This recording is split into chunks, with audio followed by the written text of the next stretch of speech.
بأحلام الكرى يقظة طاحت بأحلام الكرى وتولى الليل والليل صديق أيها الساهر تعفو تذكر العهد وتسكن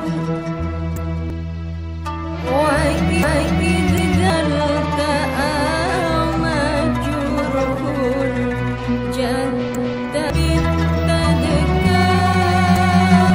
بالتذكار فتعلم كيف تنسى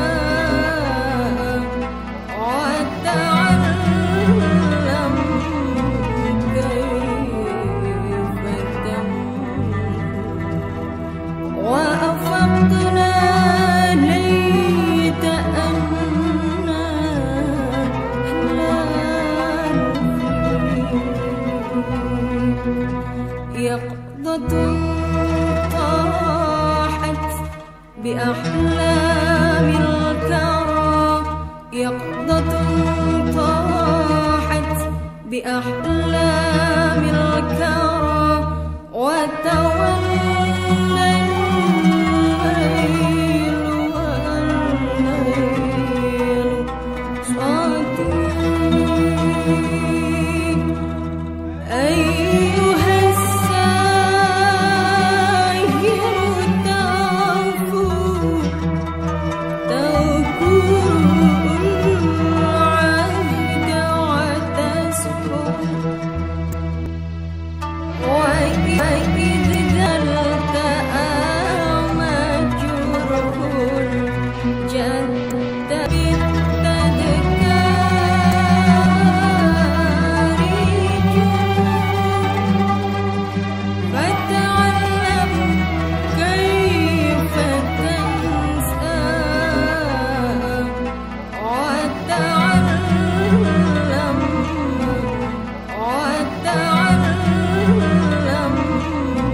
كيف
Ladies and gentlemen, Salam Alaikum and welcome to the Muslim News Awards for Excellence 2007. As is the Muslim tradition, we will begin these, the 7th annual Muslim News Awards for Excellence, with a recitation from the Holy Quran. Sohail Valji will be reciting and Zainab Versi translating. Bismillahirrahmanirrahim.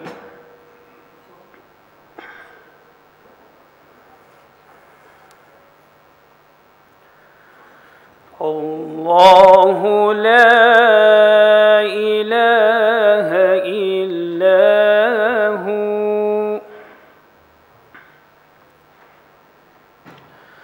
al-hayyul qayyum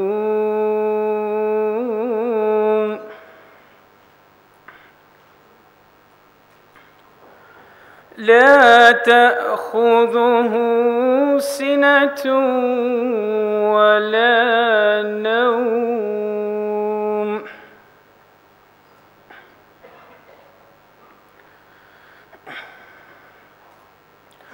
له ما في السماوات وما في الأرض.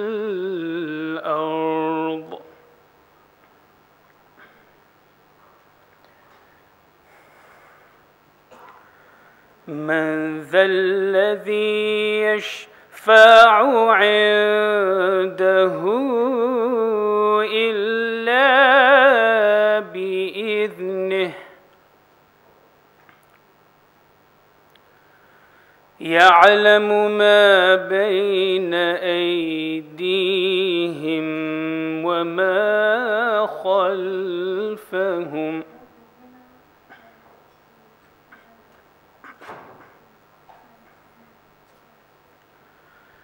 ولا يحيطون بشيء من علمه إلا بما شاء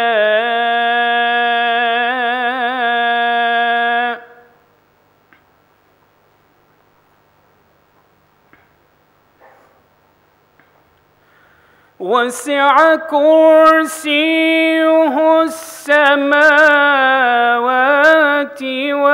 والأرض ولا يؤوده حفظهما وهو العلي العظيم.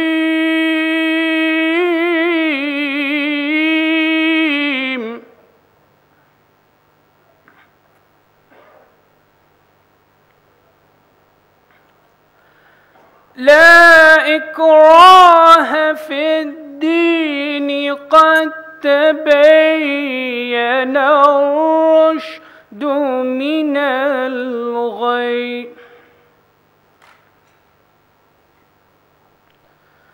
فمن يكفر بالطاغوت ويؤمن بالله فقد استمسك بالعروة الوثقى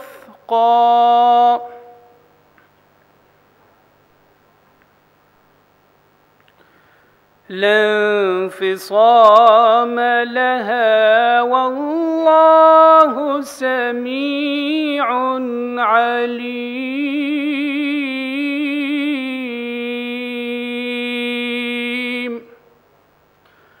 صدق الله العظيم. The verses that we have just heard contain a verse called Ayatul Kursi, the verse of the throne, due to the word kursi or throne being mentioned in it.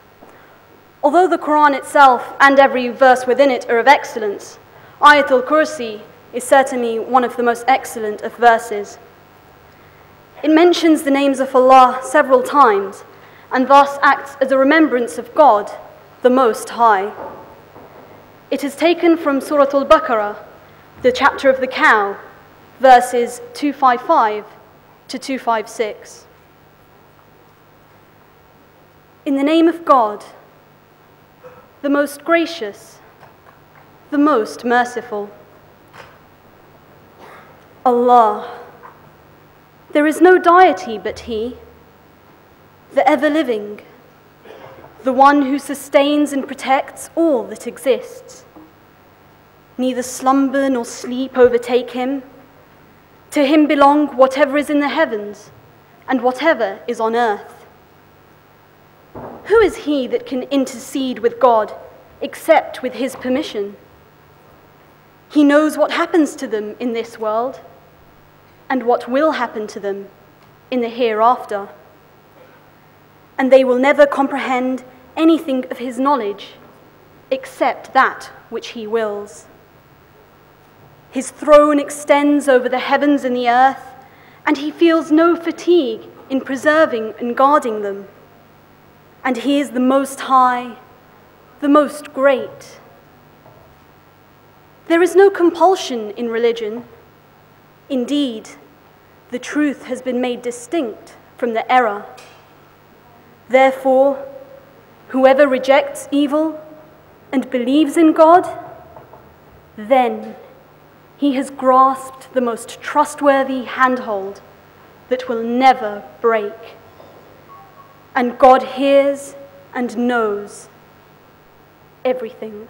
Every year, the Muslim News is honored to have a special guest that supports and endorses the ceremony, and this year is no exception. Our guest this evening served for 20 years on Ealing Borough Council, becoming the youngest ever chair of the Education Committee and deputy leader of the council. He is a member of the House of Commons Environment, Transport and Regions Committee, and between 2002 and 2003 was a Home Office Minister for Prisons and Probation. He was previously the Parliamentary Under-Secretary of State at the Department for International Development, and more recently, the Minister of State for International Development. I'm talking about a man who's had more titles than I've had hot dinners. I'm of course talking about the Right Honourable Hilary Benn MP. Please welcome him with a round of applause. Let me welcome to the stage the man who started the Muslim News some 18 years ago.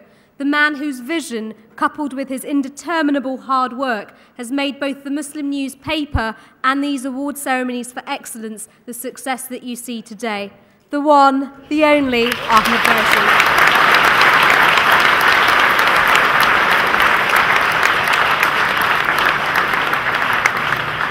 Right Honourable Hilary Benn, distinguished guests, my lords, ladies, ambassadors, guests and friends, Assalamu alaikum. Thank you all for attending to what is now the 7th Muslim News Awards for Excellence. As always, I would like to extend a particular welcome to all those who were nominated for tonight's awards, and to our readers who took the time to nominate men, women and young people of excellence. My congratulations to you all, and my sincere commiserations to those of you who were not able to make it onto the shortlist. These awards are about you all. You are the reason why we are here tonight. I will begin, as I always do, with a phrase that I hope one day I will never have to say.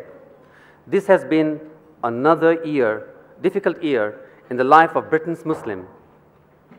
We are living in a world where peace and justice have been drowned under the storms of war and injustice. A world where most of the victims seem to be innocent of the Muslim countries. It has been 4 years since the overthrow of Saddam Hussein.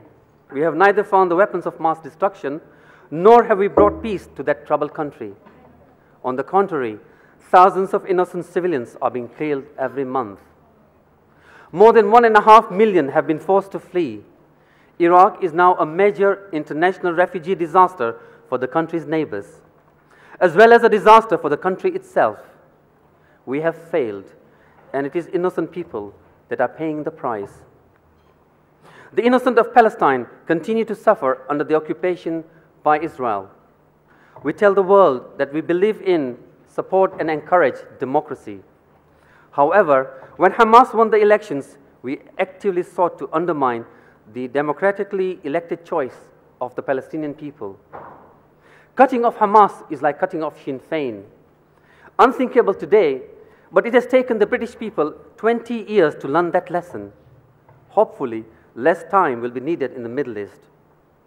Turkey's Prime Minister Erdogan was asked recently by diplomats in Europe why his country supported what the diplomats called those Hamas extremists. This is what he replied: "By starving their children, do you think you'll make them more moderate?" On the home front, innocent men, women and young people continue to be stopped and searched, detained at airports and have their homes raided, and most are then released without charge and very few are convicted. Justice can be rough for some. Britain is a nation of diversity and appreciative of difference. We all have friends who are into public displays of body piercing. Others are addicted to tattoo parlors and proud of it. A much, much smaller number of women wear the niqab, the face veil. For some reason, some of our politicians have deemed that the niqab should be a national priority alongside global warming, Africa, and the European Union. Once politicians speak the media follows. Barely a week goes by without an announcement or a comment on the niqab, followed by a large picture of a woman covered in black. I am deeply concerned at this level of attention and what it is doing to community relations. If the niqab is considered a barrier to integration, common sense tells me that repeated announcements by ministers and daily reports in the media, accompanied by threatening-looking images, are not going to make Muslims feel any safer. Such imagery will strengthen the prejudices of those who already believe that Muslims have no place in Britain. The cumulative effect of all this is more polarization, not less. I also worry that moves to ban the niqab on health and safety grounds in educational institutions may be the thin edge of a bigger wedge. What next? Hijabs? Beards? It has been a challenging time for us all, but once more, it is especially for our women who have borne the brunt of Islamophobic attacks. Yet, Muslims in Britain continue to contribute to the society at large. This is exemplified by the deluge of nominations we have received. Muslims on the whole are reluctant to come forward to be rewarded, as our reward is from God. However, given the dire circumstances, it is all the more important that we should promote good practice, that we should celebrate the exemplary practice of the illustrious men, women, and young people present amongst us tonight. Noteworthy achievement in the face of negative stereotyping is what is being showcased. If, as is demonstrable, the media image of our community is warped, we must do more than merely hope for a more wholesome picture to emerge. There are individuals and organizations striving to make a difference to the way in which we are viewed. These awards are one way to ensure their contributions are not sidelined. Self-image means more to the younger members of the Muslim community.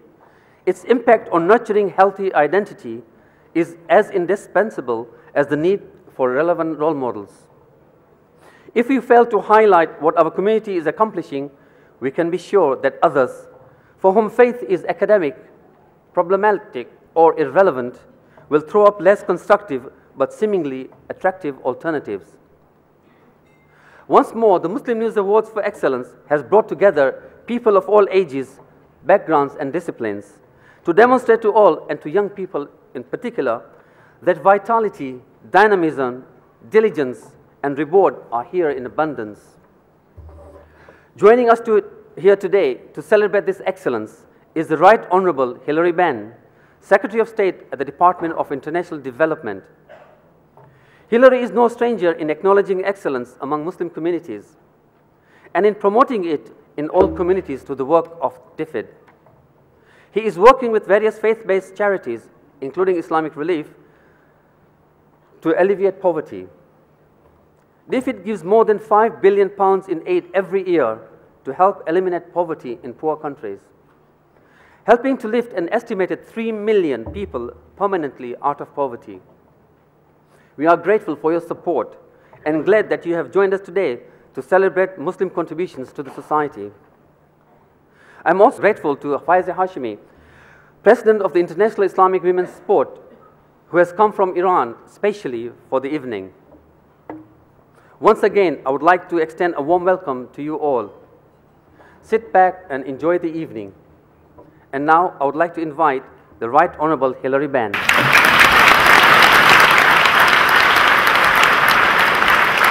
Well, thank you very much, Mr. Versi. Good evening, ladies and gentlemen. Assalamu alaikum. Can I begin by thanking you very much indeed for inviting me to join you for this celebration this evening, because this is a chance to acknowledge and to say thank you to individuals who are making a real contribution to our society. It's an opportunity for us to lay on one side for this evening at least the cynicism and the criticism that passes, in my view, too much for public life in Britain today. I have no time for cynicism. Criticism, skepticism, doubt, questioning. We live in a democracy, we should embrace it. But cynicism in the end will destroy us.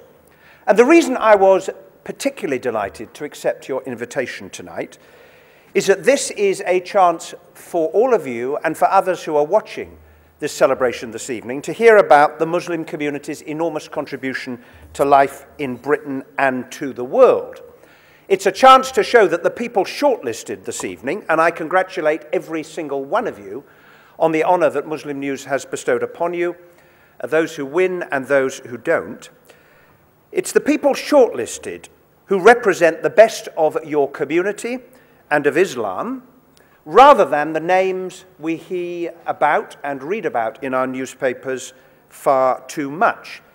Because tonight is a chance to tell a different story to the one we read about, a story of shared values, a story of common humanity, a story of a shared hope for a better future. Now, as you will know, of course, like all the great faiths, like all the great religions, Islam urges its followers to create a more just society and to help the less well off. The Quran says, "Worship none but Allah. Treat with kindness your parents and kindred and orphans and those in need. Speak fair to the people. Be steadfast in prayer and practice regular charity." And it's the reason why the British Muslim community, British Muslims, give the equivalent of £90 each month to good causes.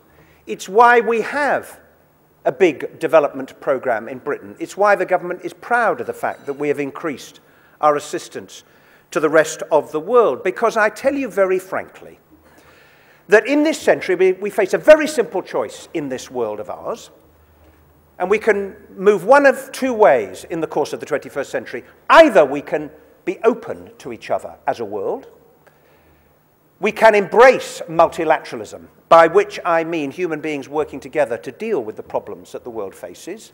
We can shape the process to which we have given the word globalization. And what is globalization? It is the product of human activity throughout the centuries. From the very first human beings who said to themselves, "I wonder what's on the other side of the hill." And they climbed to the top of the hill, and they looked down the other side, and they found there were other human beings. And they traded with them, and sometimes they fought with them, and they lived alongside them, and some of them fell in love. And in very short order, that is, in potted form, the history of human existence on the world these last few million years. And that's one choice. And the other choice we face is to close in on ourselves, to become isolationist, to become protectionist, to fall prey to narrow nationalism. And I know which kind of world I want to live in, because the truth about the human condition at the beginning of the 21st century is this. We live on a very small and a very fragile planet, becoming more fragile with each passing moment. There are 6 and a bit billion of us now. By the middle of this century, there will be maybe 9.5 billion of us. And we know that we are more interdependent as human beings now than we have ever been at any other point in human history. And if anyone is inclined to say, and I meet people on my travels around Britain, if people are inclined to say, well, I'm very sorry, Hilary, about the condition of humankind at the beginning of the 21st century, by which I mean the fact that there were 5,000 children in the developing world, some of whom live in the Muslim world, who died today. You know why they died? Because they didn't have any of what's in the bottles on every one of our tables this evening, clean water to drink. They drink contaminated water. They get diarrheal disease. They become dehydrated. They lose the fight for life. We can't say we didn't know, because we see it on our television screens. We read about it in our newspapers, because the instruments of globalization, trade, travel, technology, television, mean that we are aware that on this Wednesday in the developing world there were 80 million children who weren't where they should be, children of primary school age. Where should children of primary school age be on a Wednesday morning? They should be in a classroom with a desk and a teacher. Why? Because apart from the love and care of those who bring us into this world, what is the single most important start we can have in life? It is the chance to go to school. Why? Because it literally opens a window on the world. It gives us knowledge and understanding and self-confidence and aspiration. It finds the talent, the ability, the potential that is within every single member of the human family and brings it out so it can shine in the light. Now, we know these things. And so people who say, well, I'm sorry about all of that, but I wish the rest of the world would go away, I'm going home, I'm going to shut the door, close the curtains, I'd simply say we cannot take that attitude with us as we carry on with this journey down the course of the 21st century. Because I think we have no choice at all but to accept our responsibility one to another. I believe that we are our brothers and our sisters' keeper. And because of that interdependence, because of what happens in far-off countries, as people once have described them, increasingly impacts upon those of us who live here. Why is it when I do my surgeries in my constituency of Leeds, a lot of the people who come to see me have had to flee the land of their birth because war and violence has forced them to do so? The people who fled Iraq when Saddam was in power. The people who fled Afghanistan when the Taliban were in power. The people who have fled from the Congo, from Cameroon, from Zimbabwe, from Sudan. There's one example of our interdependence, events in other countries affecting those of us who live here. So if you think you can keep the world out of your living room by shutting the door and closing the curtains at the beginning of the 21st century, the truth is we can't. We are in this together. We are one world, and we either work together to deal with the problems of poverty and injustice and inequality that scar our planet, or we will perish separately. That is the truth. And Britain's aid programme and the work that we are doing in countries like Pakistan and Bangladesh and Indonesia and Afghanistan and Iraq and elsewhere is an expression of the government's commitment to that common humanity, and it is an expression of our desire to help other people to transform their own lives. But it's not about us doing it for people. It's not about the former colonial power coming and knocking on the door and saying, we've come to develop you, because that's not what development is. It's not what development is in my constituency, in the inner city parts of Leeds, where people have come from Pakistan and from Bangladesh to make Britain their home and made an enormous contribution to our society. And I say that to you as the son of an immigrant. When people on the doorstep say, Mr. Ben, I don't like all these immigrants in this country, and they do sometimes, I look them in the eye and say, my mother was an immigrant. She was. She was an American. And she came across the Atlantic and spent the remaining 50 years of her life here in Britain, making a contribution to society in her own way. She was a passionate advocate of comprehensive education. And we should be proud of, and we should celebrate, the contribution that people from all parts of the world have made, are making, and will continue to make to our society by making Britain their home and contributing to the nation that we have become and the nation that we want to build for the future. But if we don't help people to develop their own communities in their own countries, because that's what development is, people doing it for themselves, not somebody else.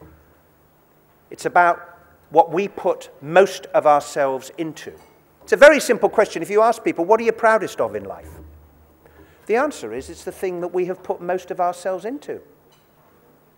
And as we look at the story of human progress, as we understand our capacity, if we put our minds to it, to transform our lives, because if people say, well, Hilary, I accept that interdependence, I accept my responsibility, but can we do anything about it? Is it possible to overcome poverty, injustice, and inequality? Well, the truth is, of course it's possible. Why has average life expectancy in the developing world increased by 18 years since the mid-1960s?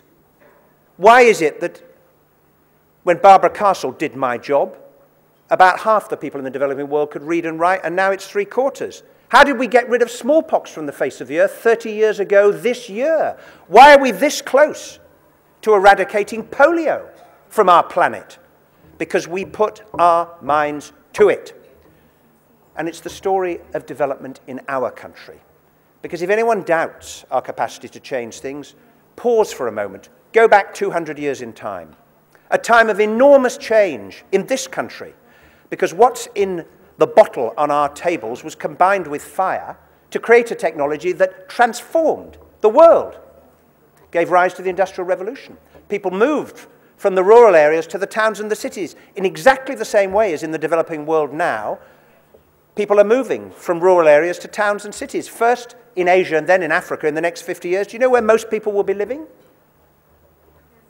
In urban areas, in towns and cities. We are now witnessing the development of urbanization in the developing world. And just as we went through the process of bringing clean water and sanitation and education and better working conditions and a better life and a higher living standard and a chance to express a view about what kind of society it is you want to live in, to our people over the last 200 years, people in the developing world just like you and me, exactly the same potential, exactly the same hopes, the same aspirations, want the chance to do it for themselves.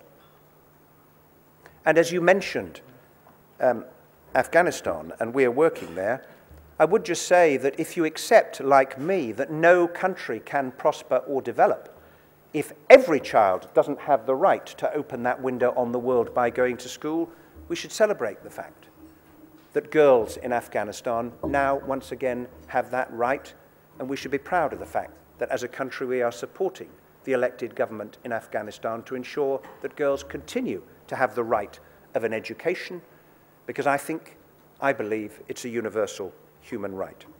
Now, this is, in my view, the greatest challenge that we face in the world alongside the fight against climate change, which in the end will undo all of us if we don't tackle it. Climate change, that too is an expression of our interdependence. We can't say, well, we'll look after the British CO2 emissions. We'll tell them to stop at the White Cliffs of Dover. And we'll deal with ours and you deal with yours. Climate change is the ultimate expression of our interdependence as human beings. We are in this together, and we have to find a solution together. And the last thing I wanted to say to you, in thanking you very much indeed for inviting me here this evening, is this. We talk a great deal about what Bill Clinton famously describes as the interesting differences between us. The fact that some of us have a different colour skin to others of us, that we wear different clothes, that we profess a different faith, we speak a different language. And they're differences which make for a wonderful world. But do you know what's much, much, much more interesting than those differences? It is our common humanity. Because when you get to know human beings, and when you get to talk to them, and you get to understand them, what do we learn?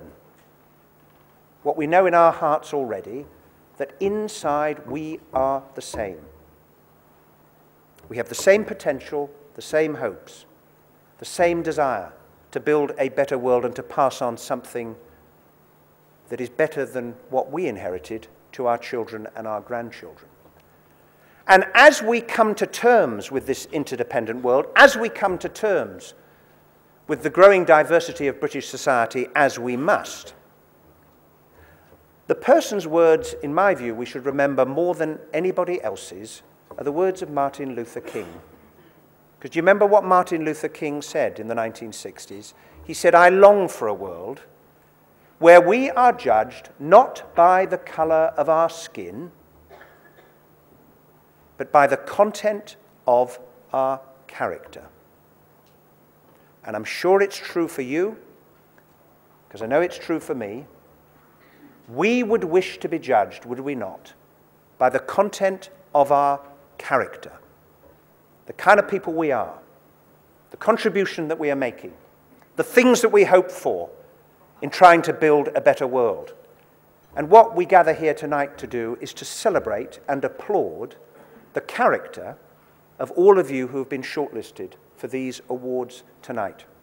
And I just want to thank you for the contribution your character is making to all walks of life and all kinds of work in all parts of our country, and to wish you all the very best as you carry on making that contribution.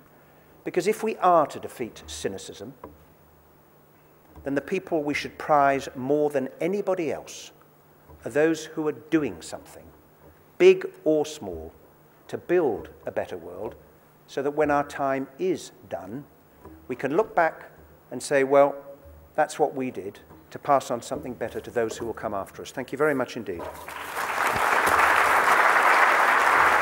The Award for Excellence in Education is named after the oldest university in West Africa. The Sankora University was located in Timbuktu, was established in the 10th century as a seat of learning that cultivated many prominent scholars.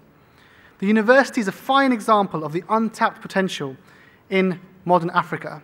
However, despite our research, we were unable to find out whether top-up fees were being included at the university at the time. This award is sponsored by the Foreign Office. Hilary, could you please step up to present this award?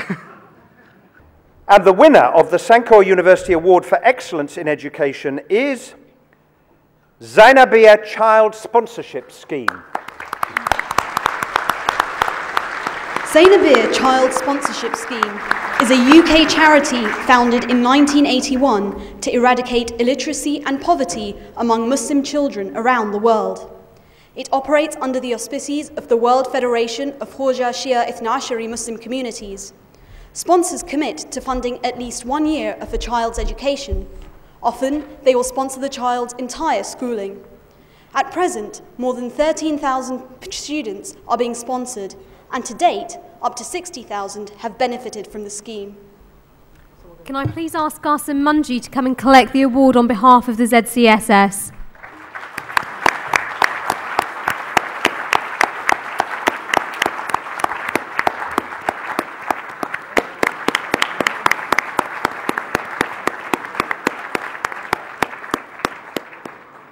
Ladies and gentlemen, I'm proud to accept this award on behalf of the Zainabia Child Sponsorship Scheme, a body under the umbrella of the World Federation.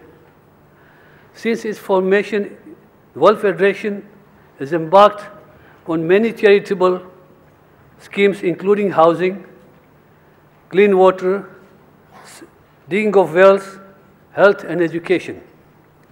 We are a small community, numbering less than 125,000 all over the world. Yet, last year, Zainabia Child Sponsorship Scheme sponsored and funded in India, Pakistan, and Africa over 16,000 students. On accepting this award, I'm, on behalf of the Zainabia Child Sponsorship Scheme, thank you, the Muslim News, and all the other volunteers all over the world who have contributed to its success. Thank you.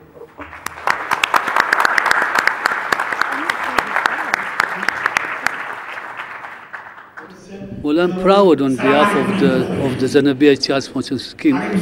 They've done a wonderful job, especially the World Federation, considering that we are a very small community. Yet we can educate over 60,000 students in the last few years. And only last year we educated about 16,000 students, only paid by the community. And what kind of relationship do you have with Muslim News? Well, I'm also being proud that I know Ahmad Vaisi very well. We are both coming from the same country, Tanzania. And I'm proud to be with him, and I wish him success. He's done a wonderful job. At least he's brought the name of Islam, Muslims up. The speech that he gave you today was really eye-opening for those who don't know what Muslims are. Now, ladies and gentlemen, we promised you some real comedy. Now, you might think an accountant and a lawyer doing something for free is funny, but here's something funnier, ladies and gentlemen. A lecturer, community activist, and aptly named member of the group Allah Made Me Funny, please welcome a comedian jointly sponsored by the Muslim News and the Cultural Attaché for the US Embassy. Please make some noise for Azhar Usman. I'm perfectly aware many of you have never seen somebody who looks like me smile before. That's what it looks like. Wonderful to be here. Assalamu alaikum. I got to be honest, as an American Muslim, I love the Muslim community where I come from. It's such a diverse Muslim community. I actually believe you can tell how diverse the community is just by listening to the way people say salam to each other. Seriously, go to a mosque anywhere in America, you see one of our African-American Muslim brothers. They'd be like, Salaam alaikum, brother. Wa alaikum salam. How's it going, Ak? They got their own word. Aki, Gesundheit. If you wait a minute, you see one of our Arab brothers, you know, the original, real heavy set, guttural. Salaam alaikum wa rahmatullahi wa barakatuh. Alaikum salam wa rahmatullahi wa barakatuh. Kif al-hal, alhamdulillah, alhamdulillah, alhamdulillah, alhamdulillah. What's up with the Arabs these days? They don't say alhamdulillah. They just say alhamdulillah, alhamdulillah, alhamdulillah, alhamdulillah. زيك يا حبيبي بقول لك إيه. This is not Arabic, by the way. This is Arabonics. If you wait a minute, you see one of our Latino Muslim brothers, growing segment of our community. They say, Assalamu alaikum. Wa alaikum salam. ¿Cómo estás, hermanito? ¿Qué halak? Alhamdulillah, I like being Muslim, and you guys like enchiladas. You always say inshallah, enchilada. Of course, we have our white Muslim brothers, right? They'd be like, Assalamu alaikum, Brother Bob, how the heck are you? Wa alaikum salam, doing just fabulous. If you come to Britain, you get a British Muslim. British Muslim. Muslim. Excuse me. Muslims have been trying to get away from that word for centuries. Muslim. Assalamu alaikum, brother. Brother.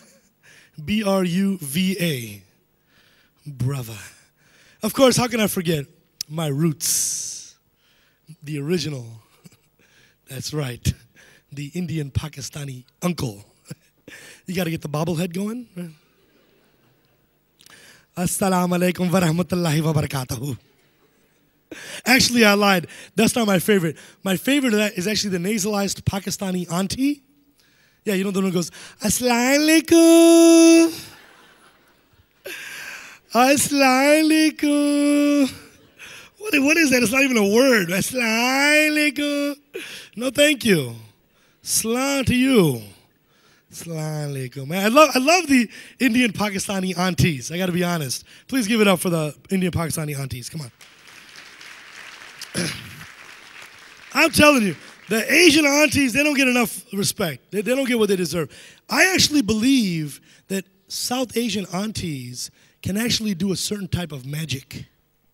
I'm serious. For example, they can have a half-hour phone conversation consisting of nothing but 3 words. Ji, ha, acha. All of which mean exactly the same thing. Maybe some of you have witnessed this miraculous feat. It's incredible. The phone is like, ring, Assalamu alaikum. Ji, ji, ji ha, ha ji, acha ji, ha, acha ji, ha, acha, ji, acha, ha, ji, acha ji, ha, acha ji, ha, Khudafis. What was that? And the strange thing will be if the other person was doing the same thing. Ji, ha, acha ji, ha, ji. All I'm saying is thank God somewhere there is a government translator whose job it is to translate that wiretap phone call.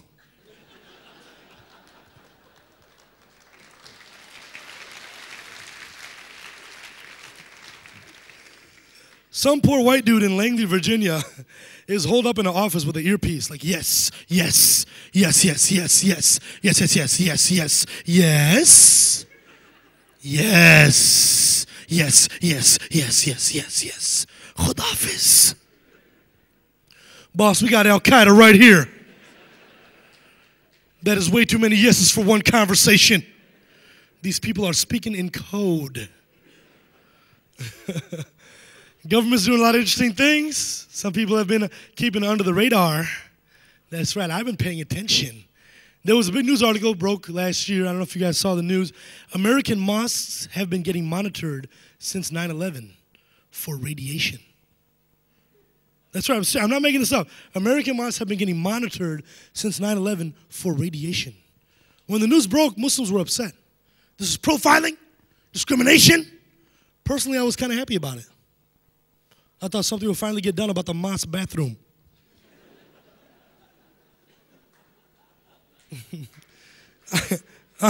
Some people are actually clapping. They're that disappointed with the mosque bathroom situation. I get to travel a lot. I love being a comedian. I'm on the road quite a bit. but I have to be honest, my least favorite thing about the travel is the moment I have to walk into the airport. You can write your own joke right there. Me walking into the airport, heads turn simultaneously. Security guy's like, shh, we got a Muhammad at 4 o'clock. 10-4, Muhammad at 4, over and out. You get the smelly one, I got the hairy one. Excuse me, sir, can I see your ID? My middle name actually is Muhammad. That's what I thought, you're coming with me.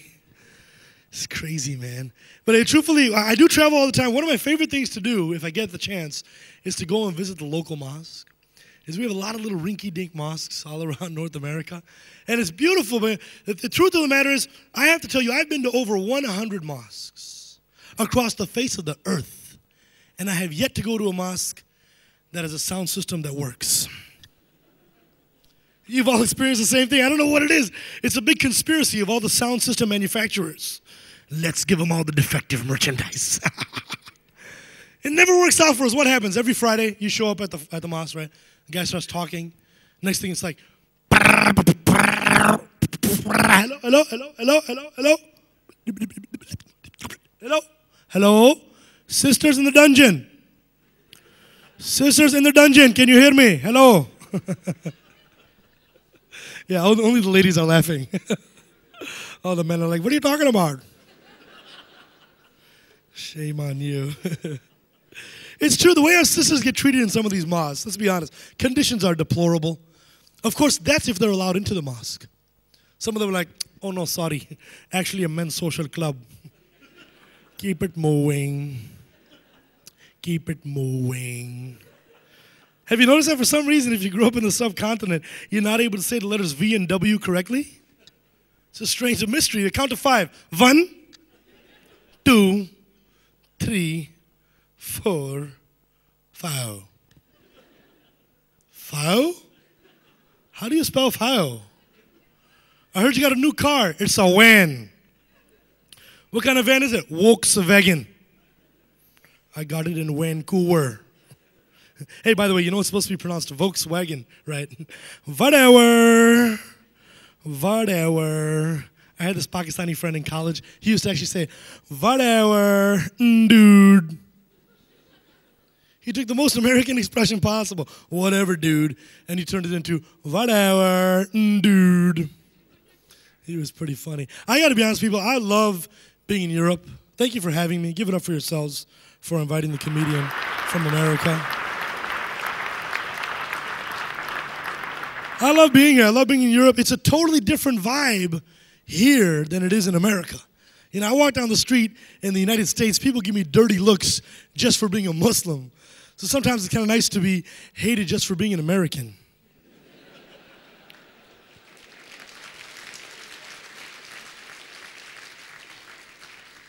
I don't mind because I know you just hate me for my freedom. Silly Europeans. I walk down the street, they figure me out too. I start talking like, wait, just a minute. You're American, aren't you? Like me, I'm proud of where I'm from. Psh, Canadian. That's right. No, I am a proud American. I mean, I love my country. I don't support a lot of policy of what the government's been doing lately. But I do love my country. I consider myself a very patriotic American Muslim, which means I would die for my country by blowing myself up. Some people are in shock right now. Like, he did not just say that. No, but it's true, man. I grew up in the United States. I got to tell you, my childhood, my upbringing was rather interesting. My parents immigrated to America from India, so I'm Indian American. But I grew up in Skokie, Illinois. Does anybody know what that means? No? I'll explain it to you. Skokie has the highest concentration of Holocaust survivors outside the state of Israel, which means I have a lot of Jewish friends. And now that we're all grown up, I have to tell them, look, I'm more Jewish than half you guys. I got the beard going, I keep strictly kosher, and I went to law school. And the thing is, I have a childhood friend of mine, he became a rabbi. He called me up and said, I'm becoming a rabbi. I was like, dude, I can never be a rabbi. I cannot live the rest of my life one letter away from a rabbit. But I do love him. He's a wonderful man. Anyway, I'm getting ready to get out of here. I'm going to be back a little bit later on in the evening to provide a little more comic relief. I know how tense the audience is getting. I don't know why there's so much tension. They're just giving away awards. People are like, Quiet, shh. Don't make any noise. Don't laugh too loud. I'll get you kicked out of here, man. Makbul, I know about you. But in conclusion, people, with everything going on in the world right now, and of course everything happening right now in this country, I have to be honest. I think that Muslims don't get a fair deal in the media. I think we get stereotyped in the media. But I feel like the one group that gets it the worst are the Iranians. That's right. I know I got very tense in the room. I'm sorry. But truthfully, think about it. The media never shows you a normal Iranian family just hanging out. There's always a big mob of them, real angry, protesting. They don't like America. They always have a big sign, "Death to America." Is that even grammatically correct? I've never been so angry at somebody like, "Death to you. Death to me, death to you. Death to Smoochie." And why do they spell America with a K? What is the media trying to tell us? Like these people don't have jobs? They're not familiar with the rules of English grammar? They don't even have spell check. These people are so backward, they don't have Microsoft Word. Anyway, that's my time. Thank you guys very much. God bless you. I give the show back to your host for tonight. I'll see you later tonight. Thank you. So, Yasser, what do you reckon? Can you follow that? I've seen you drive. You're funny. A bit of stand-up comedy, is that your thing?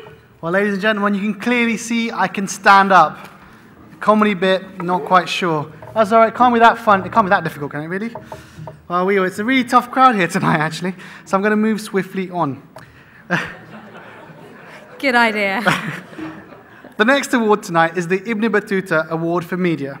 To present it, please welcome Doreen Lawrence, the director of Stephen Lawrence Charitable Trust.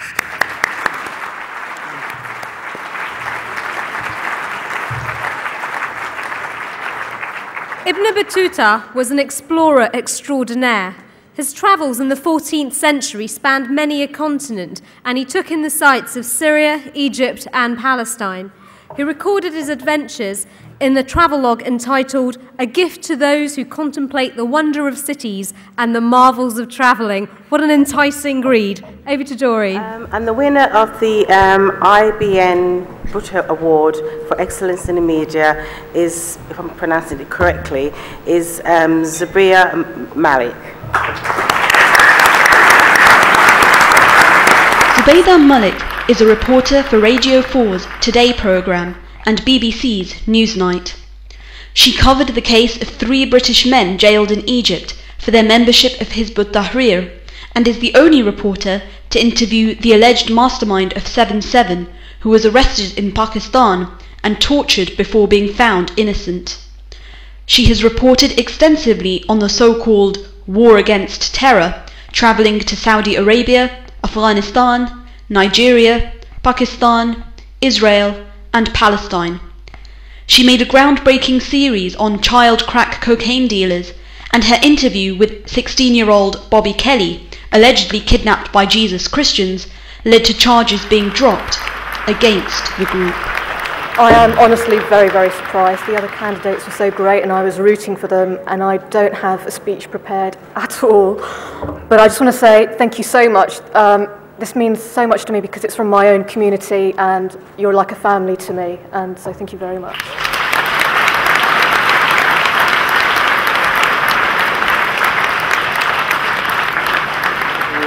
I am hugely surprised. I don't know whether you got to hear the speech, but it was a complete ramble because I had nothing prepared, and the other candidates were so fantastic and I was rooting for them, but it's a real honour. Have you ever been to the Muslim News Awards, and what do you think about the concept of identifying people with outstanding achievement? I've been coming to the Muslim News Awards since they began, so I've been a huge fan and supporter of what Ahmed Versi does here, and I think it's really important to honour, especially in these days, what the Muslim community does. To present our next award, the Al Mu'mineen Khadija Award for Enterprise, please welcome Dominic Grieve MP, Shadow Attorney General.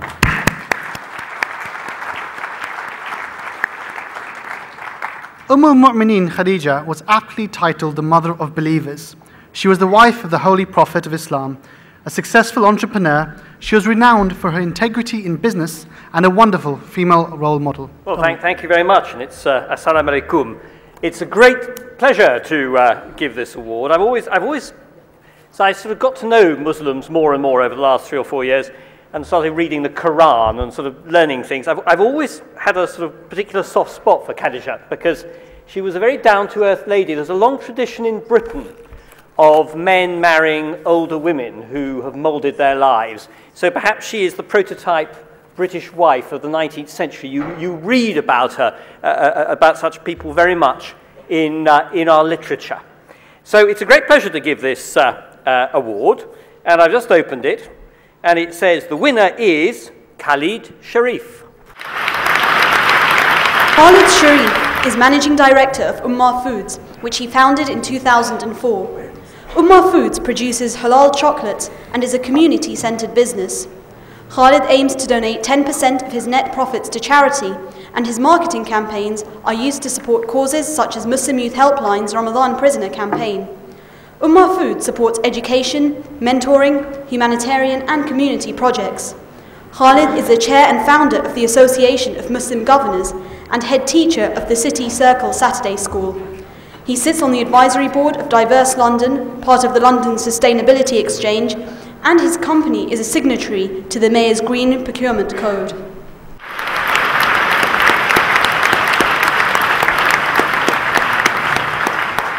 I was excited to be on the list, a bit overwhelmed to even be chosen. It's been an interesting week. I was on a BNP website on Monday, being ripped apart, so it's a nice part of the week to have this award. So just thank you so much, everyone. Thank you. Really good.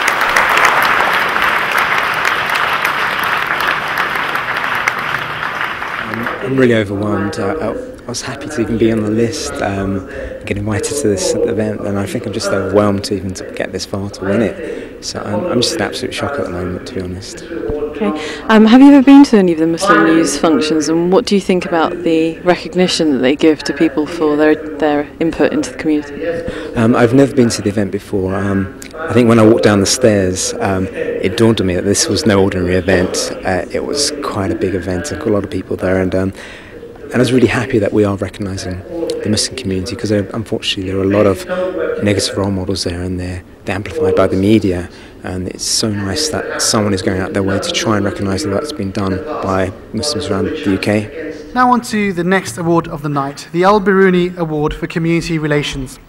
This award is sponsored by the Commission for Racial Equality and will be presented by its Commissioner, Muhammad Abdul Aziz.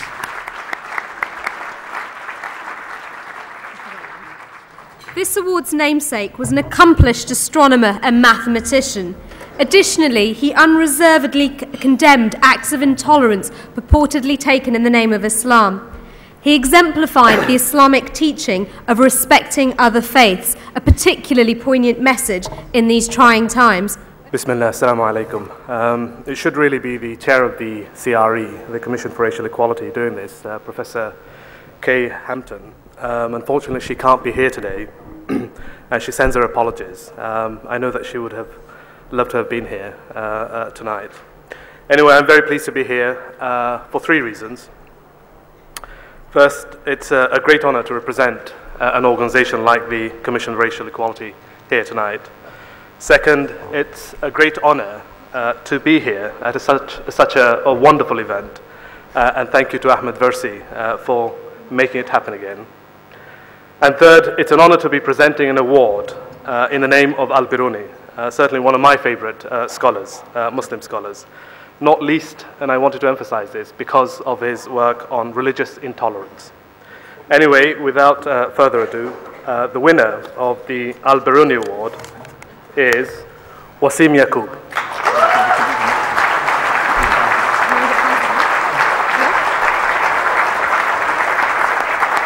As the UK Manager of Islamic Relief, Wasim Yaqub has played a pivotal role in fundraising and organising aid relief in Britain and abroad. In his endeavours to raise awareness of poverty and natural disasters throughout the world, he has presented his cause to diplomatic circles, he has lobbied government, and has made numerous media appearances. Wasim Yaqub has been working provocatively to strengthen relations between ethnic and faith communities in Britain for the past 23 years.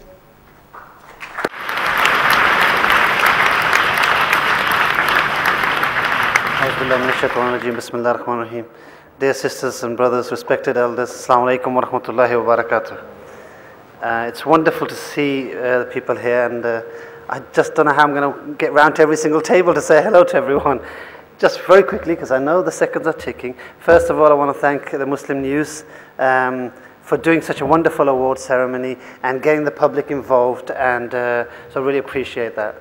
Thank you very much, and to Ahmed Versi, that crazy man who's everywhere, wherever I go, and twice the places I'm not invited or allowed in. So he is amazing, really, mashallah. Secondly, this award is for Islamic Relief. Islamic Relief, as you all know, is probably, and I can say this now because I'm no longer with Islamic Relief, is, I would say, the #1 Muslim brand in Britain. And I think that's an amazing achievement. But as the leaders of Islamic Relief, and some of them are here, I can see Fadi somewhere, and I know Harun's around. There he is. So they've reminded me every week that while I was in the short journey with Islamic Relief, that Islamic Relief belongs to the British people. It's the British people who made Islamic Relief. And not just every single Muslim, but also the thousands of non-Muslims who donate to Islamic Relief week in, week out. Some of our biggest online donors, when I was checking the list the last time I was there, they were all of people other than the Muslim faith. So I think the whole of Britain is proud of Islamic Relief. This reward belongs to Islamic Relief. Finally, and very quickly, I do think it's difficult times, and I think everyone is suffering. And yes, the Muslims are the new black. But I've been told black is very good, so it's okay. I was going to make a worse joke, but I'll keep it simple and clean. But the reality is that all faiths need to work together. If faiths don't work together, all of us lose out. And yes, perhaps enough Muslims weren't in Europe in the past while there was a witch hunt against the church and the believers in the blessed Jesus. And perhaps we weren't in the Central Asia, in Russia, when there were the pogroms against the Jews, or in Germany. But that doesn't mean that we shouldn't stand together today when those same kind of witch hunts are being done against another community in another day. I believe all faith communities have a wonderful common language. That belief, right, that motivates them to do something greater than the individual and the selfishness. I applaud people of all faith. Thank you very much. I really appreciate the Muslim News readers who took the time and the trouble to nominate me and support me in this. And I thank the Muslim News and Ahmed Versi in particular, who's doing a fantastic job and a great read, which every week I love to read, or whenever I get a chance. And what have you thought of the function so far? Have you enjoyed yourself? Have you ever been before? I've been before, and in my view, this is the benchmark for all excellent award ceremonies. I think it's right up there in terms of its presentation, preparation, its meticulous attention to detail. I think the whole team of volunteers, the army of volunteers, amazes me, and I know I've done many events before, so I am proud to be associated with this because this is really top draw, and I think that, you know, the Oscars, people who organize the Oscars and stuff, will be proud of this kind of event. And what do you think about the concept of recognising other people's achievements? I mean, do you think there should be a template for other functions to carry on? I think it already is. I'm hearing in the community quite a lot of other groups and community organisations planning to do award ceremonies and more things, and there's a few poor imitations already out there, but in my word, this sets the standard and it gets better every year, and I think that's what's amazing. I think there should be a lot more of this. I think the recognising, right, of the good that we do, and then getting that message out across the country. The next award is the Faiza Hashimi Award for Sports and will be presented by its namesake, Faiza Hashimi.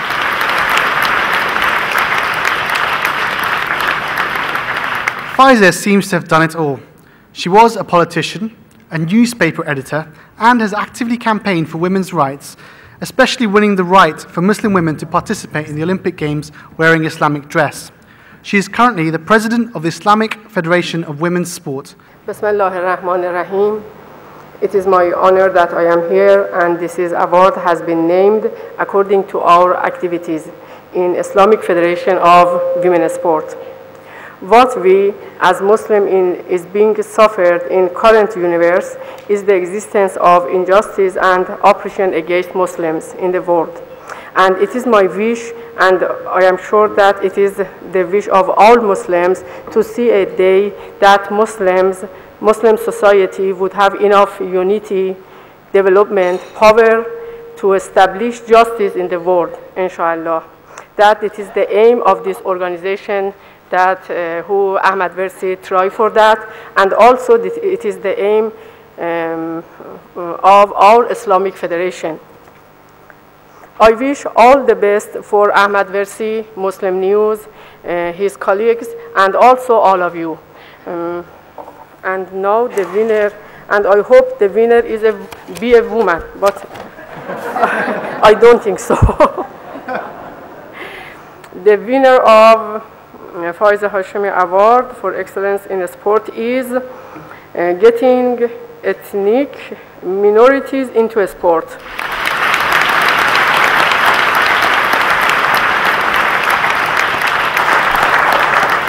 Getting ethnic minorities into sport is a Bolton-based Muslim group of 15 volunteers providing sporting opportunities to the community. Set up 3 years ago, GEMS provides weekly swimming lessons, self-defense classes, and 11-a-side football for hundreds of users, male and female, young and old. A number of youngsters from the GEMS training sessions have been offered places at professional football clubs such as Manchester City and Bolton Wanderers. GEMS is working on a project to provide sporting opportunities for girls from the local Muslim girls' school, where PE is not on the curriculum, along with their mothers and other family members.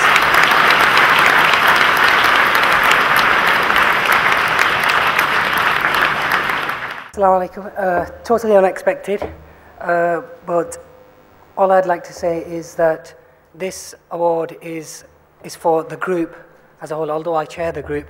I'd just like to say that quite often we forget to remember the volunteers and the people in the community, the people on the ground who actually make the work happen.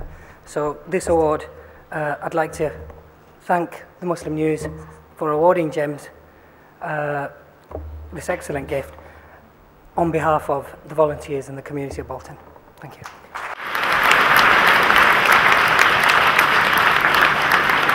Without doubt, definitely, there's so much good practice out there. There's so many good examples of people doing some excellent work. Quite often, we're just not good at portraying it. We're just not good at bringing that to the forefront. It's always the bad thing that comes out. So something like this is really excellent, and we need to have more of it and recognise more that the Muslim community does for the UK and the world as a whole. The Muslim News Awards this year has received nominations from all across the country. We've had nominees from Manchester, Birmingham, London, Winchester and Bradford, to name but a few. And it's a glowing tribute to the fact that achievement in the Muslim world is not just centralised in London. The Muslim News reaches over 140,000 people in the UK, and the website receives 1.5 million hits a month. To choose a winner from all the worthy nominees is no mean feat, and so to tell us a little bit more about the independent process, please welcome Chair of the Panel of Judges, Lord Muhammad Sheikh.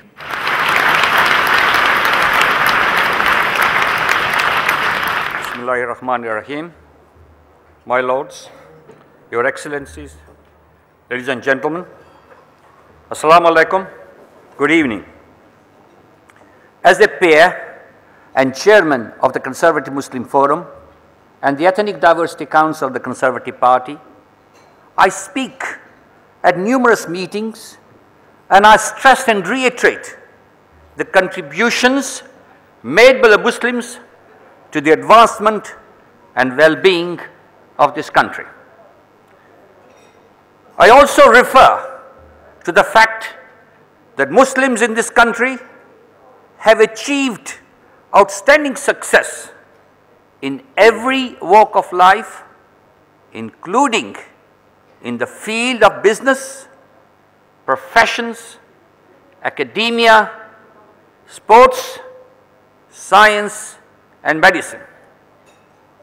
There are now nearly 2 million Muslims in the United Kingdom, and the outstanding success of our achievers is a role model for others to follow.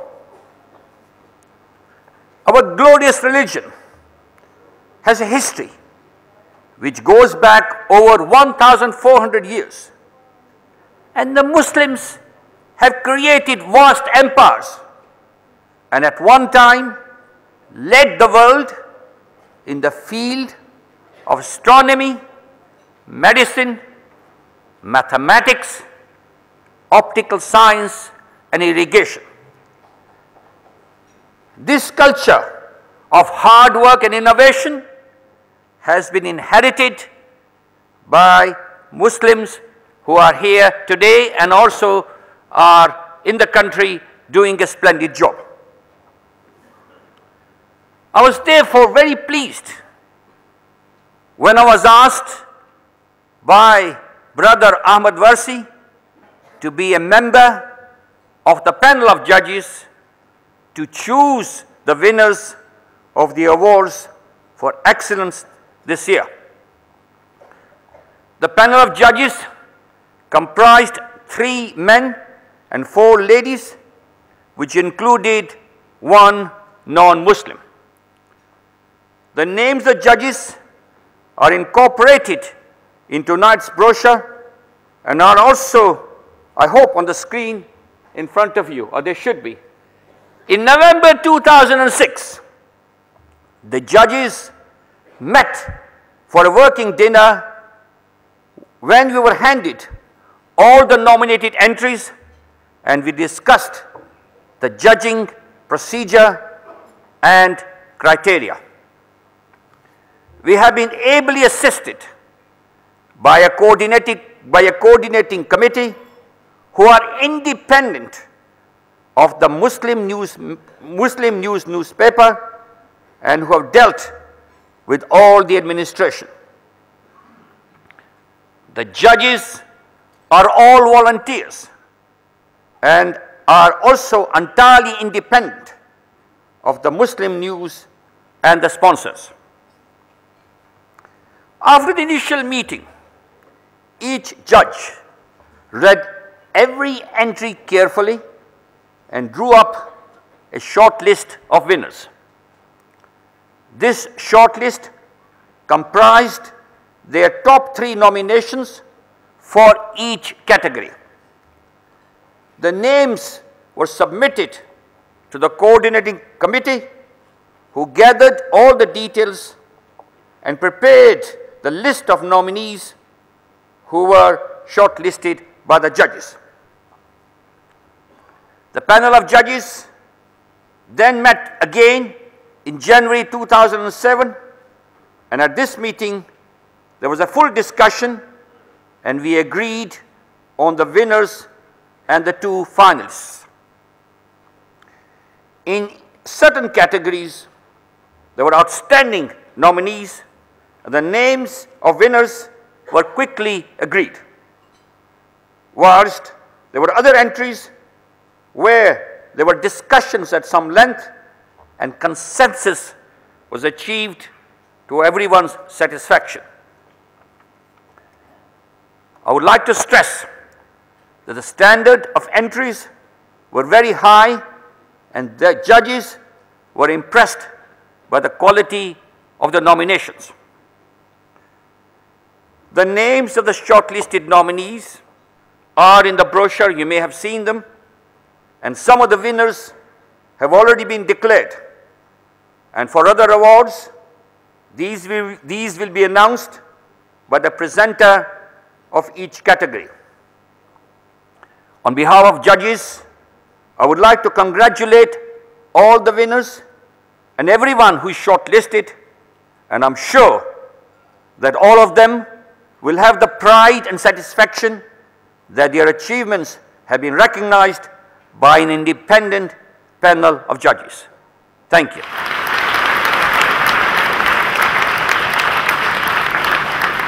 The next award this evening is the Alhambra Awards for Excellence in the Arts. And to present this award, please welcome Simon Hughes MP, Party President of the Liberal Democrats.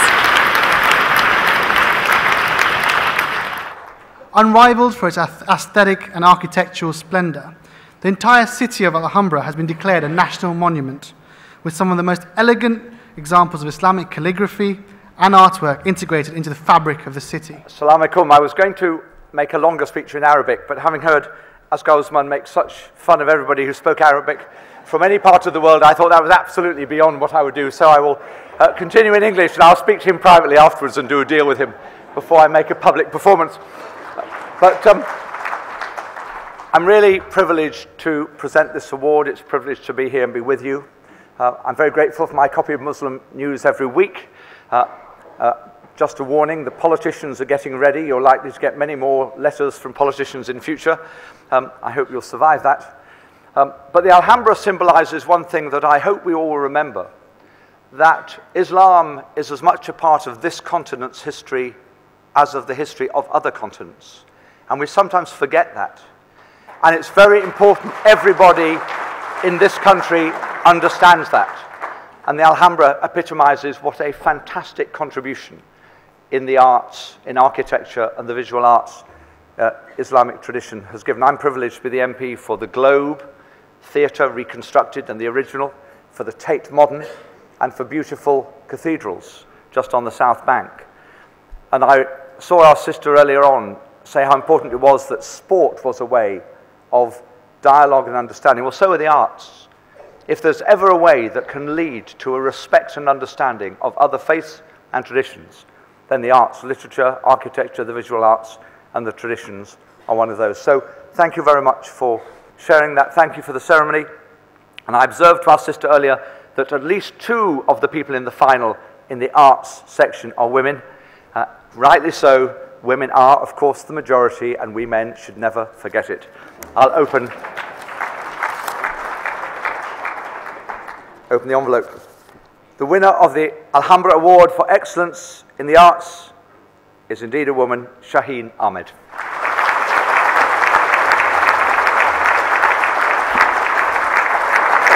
Shaheen Ahmed is a painter, printmaker, and silk screen printer of Arabic-influenced letters, shapes, and words. A graduate in art and design from Birmingham's Bournville School of Art, she worked as a design artist and was also a teaching technician specialising in clay firing and glazes. She has exhibited at the Sony Gallery in London and at the Birmingham Museum and Gallery. Based in Birmingham, Shaheen is exploring abstract art, taking inspiration from Japanese prints and Chinese calligraphy. She has freelanced as an artist-in-residence, art therapist, community workshop facilitator, and is currently employed as an art mentor for Impact.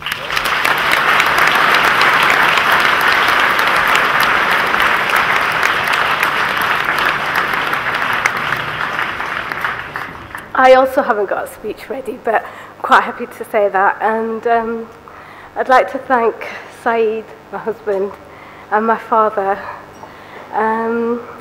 Yeah, I've just been working quietly away for a good number of years as an artist, and I think that's how if Muslim artists have been in history. It's not about the artist, it's about the work. So this is really nice, and thank you, Muslim News.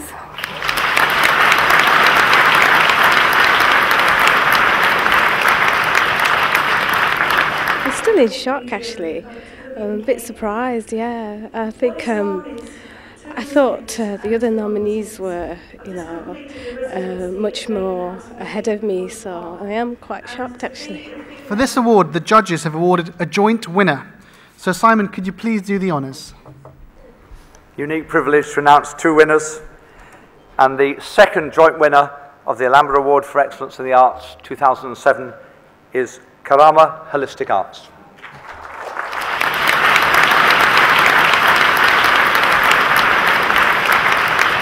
Set up in 2005 by 3 contemporary visual artists, Karama Holistic Arts produces work relating to Islamic art and lifestyle. Filmmaker Rehan Malik, Charlotte Prendergast, a fine artist and product designer, and Karima bint Dawood, a costume designer and fine artist, use film and textiles, calligraphy, and garment designs as media to celebrate Oriental art in traditional and contemporary forms. They undertake art residencies, fashion shows, filmmaking, visual art exhibitions, mentoring, volunteering, and community art workshops.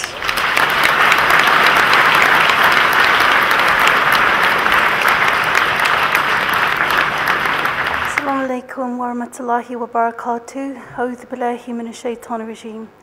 I just said to the gentleman behind me that the Arabs and the Asians take the mickey out of my Arabic as well.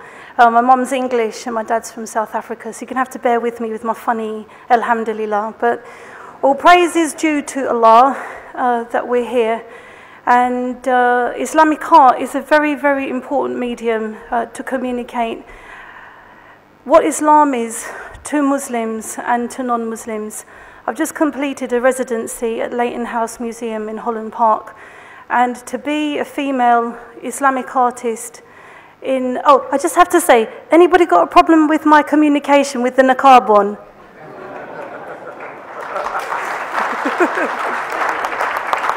I think English classes are in order, not taking the niqab off. I think that I really have to say, and you probably can tell by the way that I'm dressed, that there are certain husbands that really should let their wives, their mothers and their daughters out of the house and down to the college to learn some English. Please keep supporting Islamic art. It's very, very important. Art is more important than language because art transcends language. A symbol transcends the word. So please keep supporting Islamic art.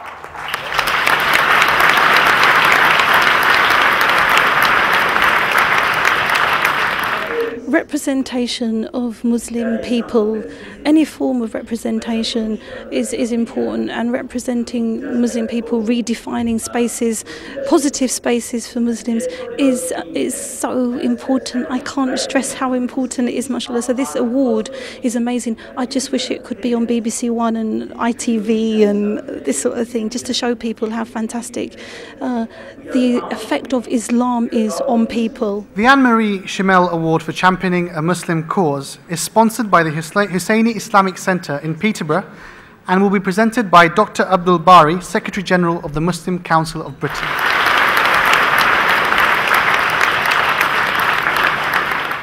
Anne-Marie Schimmel was an illustrious scholar and spent her life studying the intricacy of religion.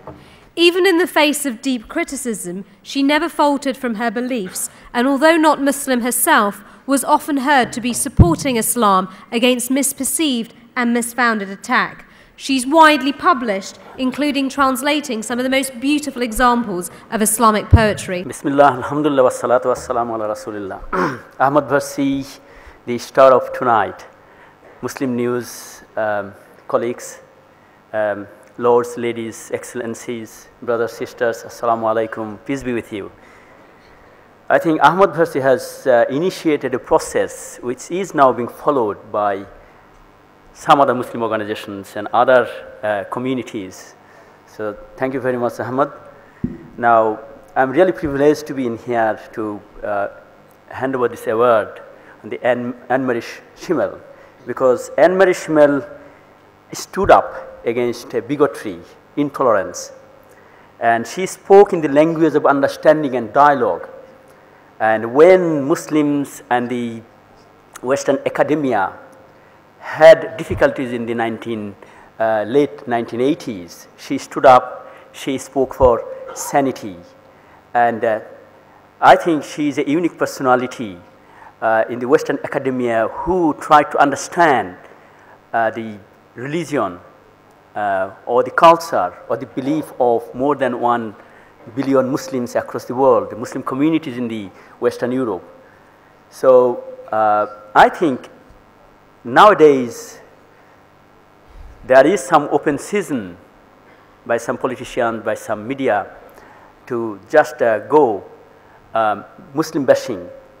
And they probably don't think that, as Simon rightly mentioned, the Muslims are part and parcel of the European heritage. The Judeo-Christian Islamic heritage is the European heritage. And we are proud to be British. We are proud to be Muslims. So Muslim Council of Britain has been trying since 8-9 years to promote this interaction, engagement, and understanding between cultures, between different faiths, between different people. And humanity speaks of one language, and the language of love. And Anne-Marie Schimmel spoke in the language of love. So with these few words, I now announce the name of the person who has been awarded Anne-Marie Schimmel Award, and he is Peter Raymond. Peter Raymond.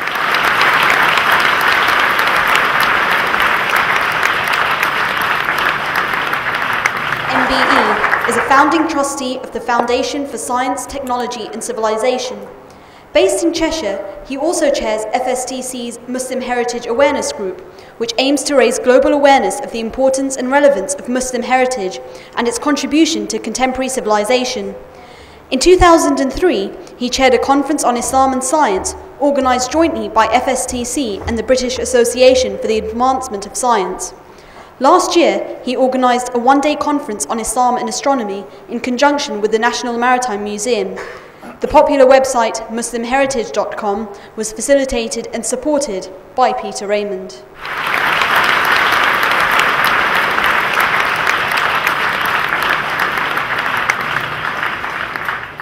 I am visibly shocked. I'm a man of many words given the right opportunity, so I shall use very few words. But I feel both pride in the way that Hilary indicated we should be proud of ourselves if we think that we've contributed to society. I also feel extremely humble because if you look around the room here, people have contributed massively to the well-being of the relationships which are right and proper between all nations, all ethnic groups, and all people on this world, in this world. It's a wonderful occasion, and I must thank Muslim News for organising it. Just a few words about the Foundation for Science and Technology, because it really is a very exciting initiative, and I represent a lot of people, so this award is for them, not for me. It is a fantastic initiative where we are trying to create awareness of the missing 1,000 years of science and technology which took place mainly during the Dark Ages in Europe. And there were two major laboratories, one in Venice and one in Cordoba, and they developed an incredible array of technologies and scientific principles in medicine, astrology, and building. And if you walk around a lot of Spain, you'll find major initiatives in irrigation. Most of those, if not all of them, were built by the Muslim community, and yet today are not even recognized. So the contribution that the Muslims have made to science and technology and civilization is absolutely inestimable, and I'm proud to be associated with it. Our website takes something like 16,000 one-page hits a day, predominantly from the United States of America, and that's very interesting as well. Before I leave you, I'm going to tell you of two major successes which we are about to announce. Well, one will be some years yet, but will be announced in the fullness of time, and that is that we've persuaded the national curriculum to include Muslim heritage, history of science, into the national curriculum in 5 years' time.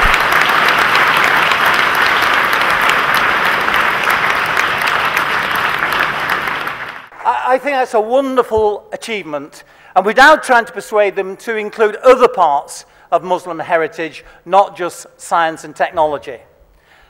Finally, a very influential group has helped to support us financially and operationally. They're called the International Heritage Group. They're a major asset managing facility in Dubai.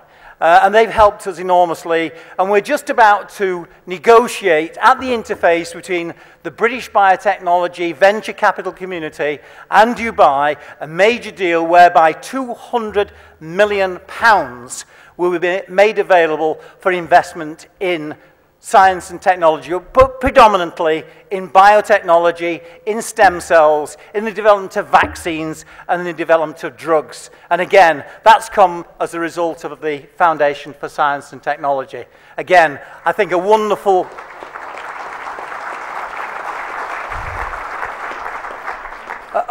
outcome from an awful lot of hard work that has been undertaken by many people, of which I'm just one. So I thank you once again. I'm extremely proud, I was fortunate enough to receive an MBE a couple of years ago, and I was proud then. I'm even prouder tonight, and I thank you all from the bottom of my heart. Thank you, and thank you, Muslim News.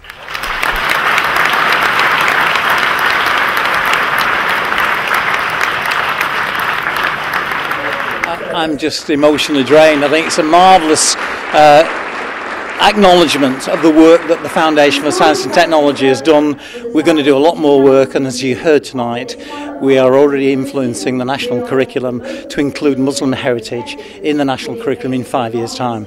That's amazing. Now we're going to try and extend that beyond science and technology into other areas of Muslim heritage as well. So that's a fantastic thing. And the other thing, of course, is this initiative, biotechnology, which is taking place at the interface between Dubai and a Muslim community and the UK's venture capital community. So for me, it's such a wonderful award, and I never expected to get it because the competition was pretty stiff. So I'm just absolutely emotionally drained, and I very much appreciate the award. Thank you. The Uthman Danfodio Award for Community Development will be presented by Susan Schofield, Director General of Equalities in the Department of Communities and Local Government, who have kindly sponsored this award. Uthman Danfodio was a well-renowned caliph and Islamic scholar in the northern Nigeria in the 18th and 19th centuries. He challenged the cultural mindset and developed his community through visionary reform and resulted in increased literacy and facilitated women's education. Susan. Thank you. It's a real honour and a privilege for me to be here tonight representing the Department of Communities. And I'm delighted to be presenting this award for community development.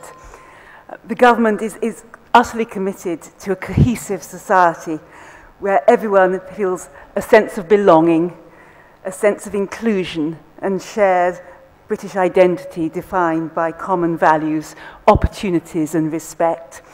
These awards highlight the excellent work that's continually being taken forward by members of our Muslim communities, and it's so important that we celebrate them. And I'm delighted to say that the winner of the Uthman Danfodio Award for Excellence in Community Development is the Islamic Fostering Service. The Islamic Fostering Service was established in 2002 after Ismail Aman and Muhammad Zina realized that most Muslim children entering the care system were being placed with non-Muslim foster families. After 2 years of investigating time, energy, and their own funds into the Islamic Fostering Service, Aman and Zina, the organization's co-directors, were granted a license to operate in 2004 by the regulatory authorities. They are committed to the promotion of fostering in the Muslim community and have worked in partnership with 11 local authorities and helped place over 45 Muslim children within Muslim homes.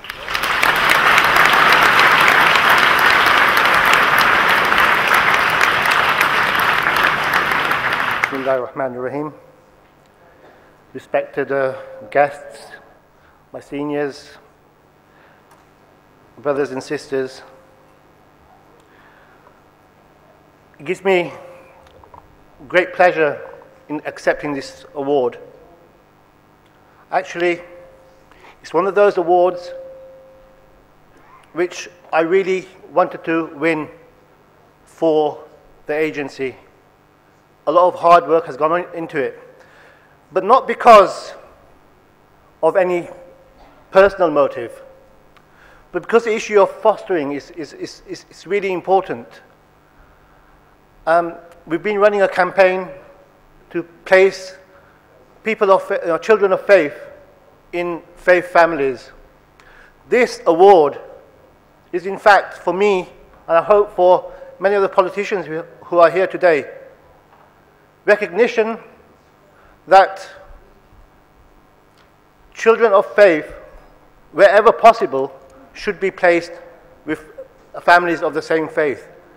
And I think this award will go a long way in spreading that message to local authorities around the country. So my special thanks to Ahmed Versi for giving us this opportunity through this forum in spreading this very important message. Thank you very much indeed. Jazakumullah khair.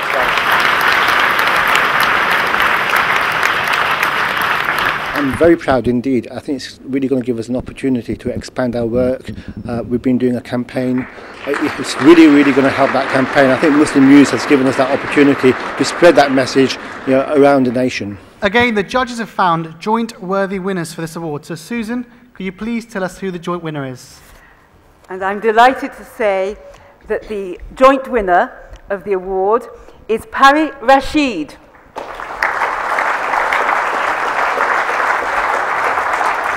Pari Rashid has been instrumental in setting up and running groups for Asian women who experience mental illness and have no immediate support structure. She has devised activities that give women in Luton the opportunity to share and build skills. She has encouraged friendship and discussion between women affected by mental health problems and women who have not experienced mental illness. Pari has fostered and adopted Muslim children and teenagers over the years. She currently runs a Bhangra-themed exercise class for young children, a gardening project, and an annual Eid party.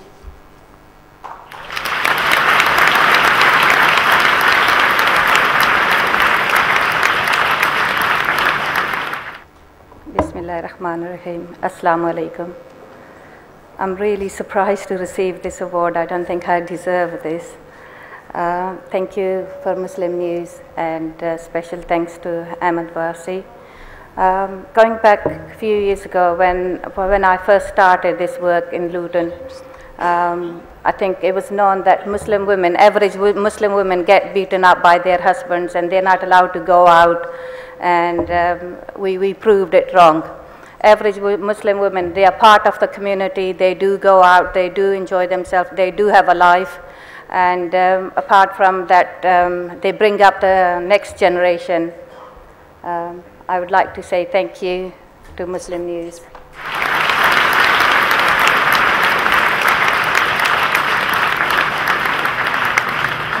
I think I really am grateful to Muslim News for organizing such a grand event. And I'm sure it's again sort of a lot of hard work behind it and organizing such an event. And it sort of makes you feel good that you have done something which is being recognized. Maybe it's time, Yasser, that we stop for the first course. What do you think? Sounds like a great idea. So ladies and gentlemen, we will be stopping for a couple of minutes just for the first course to be served. Whilst you're eating your first course, we will be serving up a second helping of Azhar's great comedy. Enjoy. All right, I'll try not to interrupt your dinner, but I'll do it anyway. Okay, how are you enjoying the food? Delicious? I'm getting notes. You guys enjoying the dinner?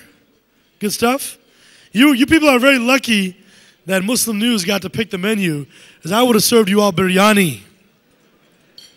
That's right, I consider myself a recovering biryani addict. I love that stuff, it's delicious. Biryani is the most delicious food on earth. Can we be honest about that? The most amazing thing about biryani, to me, is that everybody who cooks biryani knows that to make biryani correctly, you must hide miniature weaponry in the biryani. You guys have experienced this? You're eating biryani, suddenly you're like, oh, wait a second. There's a little black cannonball in my biryani. Oh my God, not to be confused with this black rocket. Sometimes you get that little green hand grenade. Comes. You guys can't hear me? What's going on? Is mic system all right? I was joking about the mics earlier. I think I cursed myself. You all right? How about a huge round of applause for Ahmed Varsi? Come on, give it up. He's been getting praises all night. That's because he put on an incredible event. It's very impressive. I must say the most impressive thing to me is the fact that this is a Muslim event and it's running on time. It's actually quite remarkable. No, I'm serious. I mean, I can't remember the last time in my life I have been to a Muslim or an Asian event and it's actually been on time. Like when I get an invitation to a wedding and it's a Muslim, I don't even look at the time. It's irrelevant.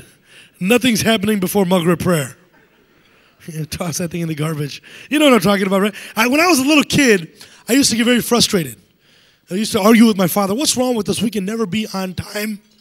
Until he finally explained to me, it's not our fault. It's not our fault. We don't even have on time in our vocabulary. Seriously, think about it. Asians, we are people that use the same word for yesterday and tomorrow.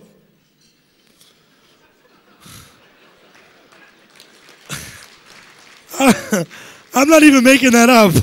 For those who don't speak Hindi or Urdu, we'll help you out. What did we call yesterday? Kal. Tomorrow? Kal. That's a 72-hour period.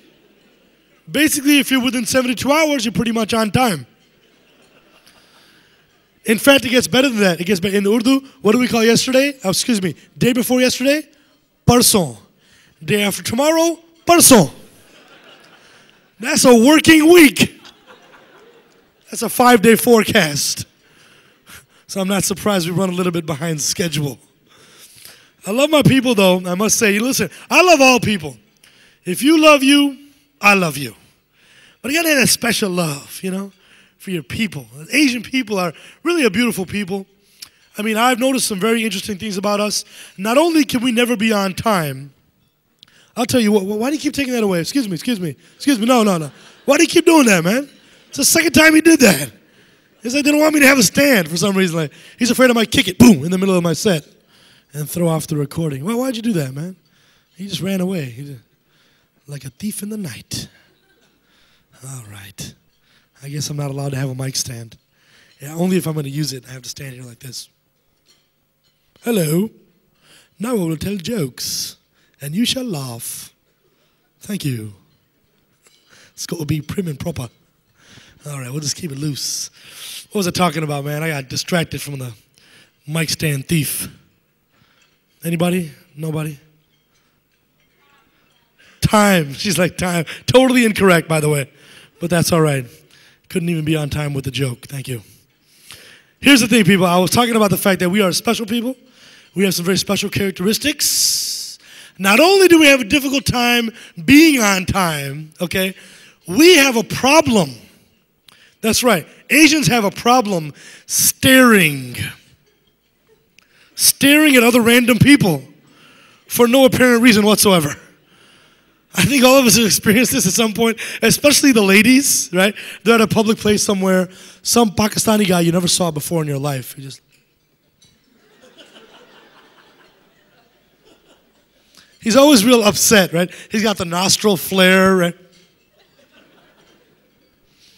I always wonder, what is he thinking? You know, he's like, Sala. Sala. That's supposed to be a bad word, by the way. In Urdu and Hindi, when you're a little kid, you're like, oh, that's a bad word. Sala. Until you grow up and you find out it means brother-in-law. What kind of curse word is that, man? You brother-in-law? Acha sister-in-law? That's a heck of a way to curse somebody out. I am related to you. Only through marriage. Sala. You know, there's a very common formula of a certain type of name, right? If you're from the subcontinent, sometimes you have something wala, right? Anybody, any names like that over here? Pankawala. Somebody who sold fans. Pankawala. Panawala. That's a good friend of mine. Somebody who sold pan, you know. What's another one? Bandukwala. Somebody who sold guns. He would be arrested right now. But I always wonder, like, what if your family sold spices? Then you'd be masala wala. And if somebody cursed you out, they'd be like, Sala masala wala. That's kind of a tongue twister. No, people, here's the thing. I was talking earlier tonight about all the profiling, right? All the stereotyping that goes on when I walk into the airport. I don't even blame the people anymore, because the thing is, they've been brainwashed, right? I walk down the street, people can't even help it. They hear a little voice in their head, right? Osama. Taliban. Iraq. Obama. Obama, where did that come from? Obama, what are you talking about? Obama. Barack Hussein Obama. Come on, give it up for Barack Hussein Obama. I'm a big fan. I'm from the great state of Illinois. I'm a big fan. I actually cannot believe he's a serious contender for the United States presidency. Not because he's black, because his first name is Barack. It rhymes with Iraq. His middle name is Hussein. His last name, pretty darn close. The only reason it's not Osama is because his name contains the word bomb. It's pretty amazing. They're giving him a hard time right now. You guys must have seen the big press when the news broke, right? Barack Hussein Obama attended a madrasa. That just means he went to school. They're scared because he went to school. Evidently, Americans like their politicians uneducated. I'm just saying, it's very disturbing. Now let's talk about politics for a minute, shall we? Shall we? As an American, I'll be honest with you. Okay, I love my country. I think that certain mistakes have been made. I think the Iraq War was a huge mistake from the very beginning. Thank you. That's right. Only one person agreed. I thought the whole thing was I thought from the very beginning, from the moment they gave it a name, Operation Iraqi Freedom. Operation Iraqi Freedom. I thought a better name would have been Operation Iraqi Liberation, because then it would have been OIL. Yeah. You got to be able to spell for that joke. Some people are looking at their neighbors like, what is he talking about? Oh, I don't get it. So many lies were told in the lead up to the war, right? Now all the lies have been coming out. But so many lies were told. You guys all remember when Colin Powell went to the United Nations. Remember that? Gave his famous speech. We have intelligence and evidence. Saddam Hussein was trying to acquire enriched uranium from Niger. Question. Why is no one concerned there is enriched uranium in Niger? That doesn't bother anybody? Bush is, I guess, a bunch of Africans. Don't worry about that. That country is named after a racial slur. That's the kind of thing he would say. He makes a lot of silly mistakes. He can't even say the word terrorist. Have you noticed? He's always condemning terrorists, which is a good thing, but he can never say the word. He pronounces it like the word terrace. Terrace. We got to get the terrace. While we stand on the terrace, we can see the terrace from the terrace. Let's kill the terrace from the veranda. Kind of strange. And I'll be honest, as a Muslim in America, I take politics and voting very seriously. I think Muslims should. We living in the West should be excited to exercise our rights to vote in a democracy. That's right. See, people don't care. See that? We should. No, seriously. Think about it, people. I don't know if you notice, there's still a lot of Muslim countries that have kings. What is this, the 15th century? Actually, it is according to the Islamic calendar. It's a good point. But in all seriousness, can you guys imagine living in a country where they choose the leader based on who his daddy was?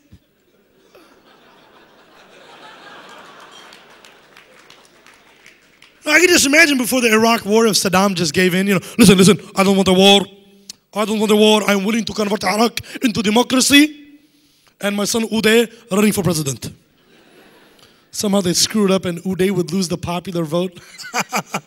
And then Saddam would come out, listen, Uday did not lose. Uday did not lose. We have to have a recount. Only in one province, in Basra. And the whole world would be, why should we trust your stupid recount? You have to trust it. Because the governor of Basra is my other son, Qusay. That's a smart joke. You guys didn't give that joke credit. Some people didn't get it. I think some people, that's all right. You're late. You're late. I don't need your charity. Don't pity me. Speaking of politics, Indians or Pakistanis? I don't get this whole rivalry. Like, have you ever asked a Pakistani if they're from India? Oh my God. From India? No. Pakistan. Zindabad. Pakistan. I like Pakistan. I'm from India. I like Pakistan. I especially like the clean parts of Pakistan. Because the dirty parts are kind of like Napakistan, And the thing is, they're still fighting. Indians and Pakistan are still fighting over old issues, right? Fighting over Kashmir. Still fighting about Kashmir. Sometimes I wonder how much of the fight is over Kashmir, how much is over mere cash.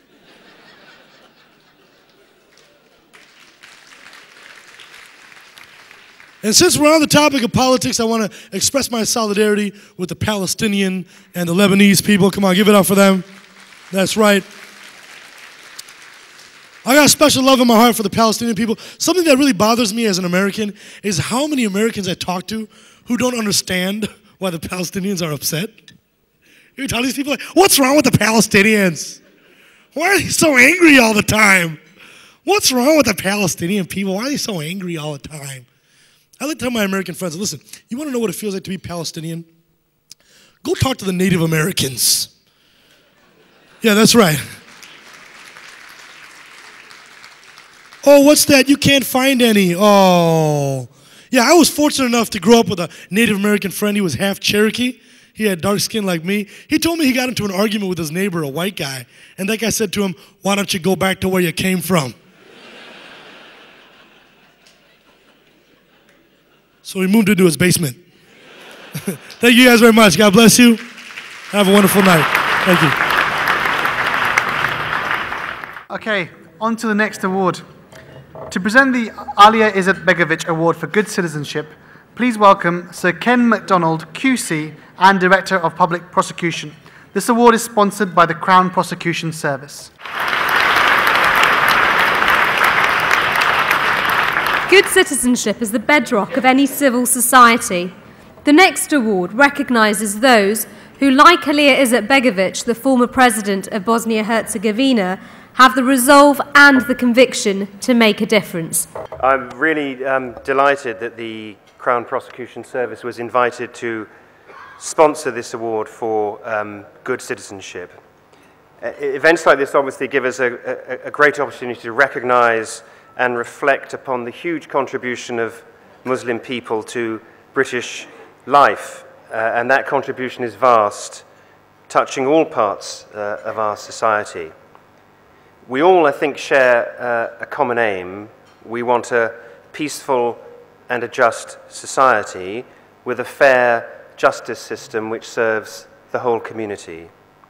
You strive for this through various forms of community endeavour. We want to play our part by providing a public prosecution service which is independent and fair, delivering safe verdicts which hold the trust of all communities.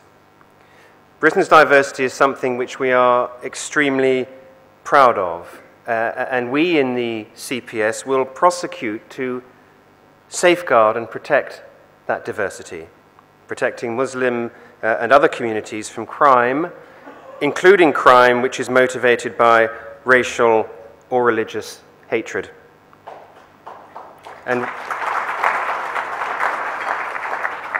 we understand that these forms of hate crime are particularly serious because they're designed to attack our diversity. We will also, in that spirit, pursue those who seek to undermine our collective attempts to live together peacefully and with mutual respect.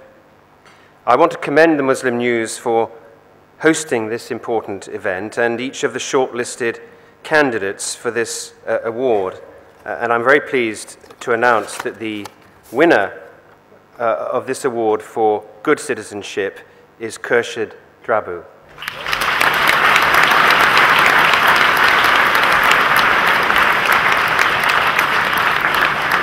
Khurshid Drabu is Vice President of the Immigration Tribunal. Living in Southampton, he is a judge and the most senior Muslim and Asian in the immigration judiciary. He is an advisor on Islamic affairs to the Ministry of Defence and facilitated the introduction of Muslim chaplains to the armed forces.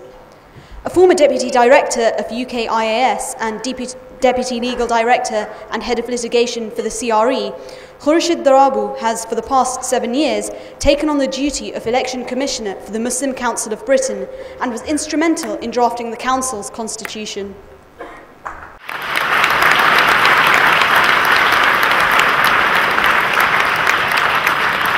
Assalamu alaikum, brothers and sisters, distinguished friends.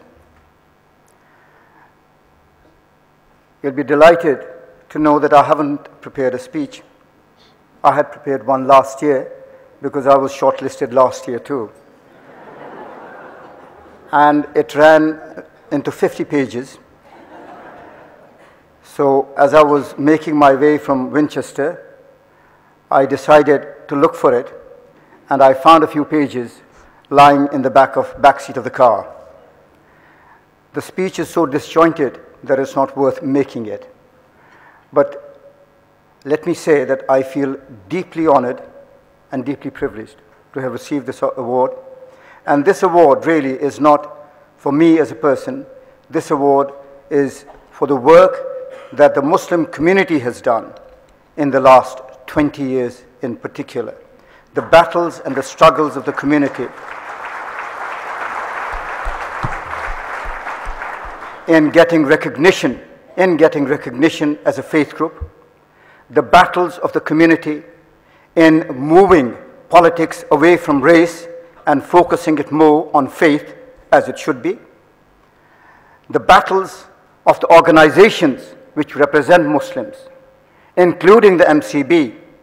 This is an award for those efforts, and this is an award for those initiatives. Thank you very much, readers of Muslim News, and thank you very much for the phenomenal character that we have in Ahmed Warsi. Thank you very much.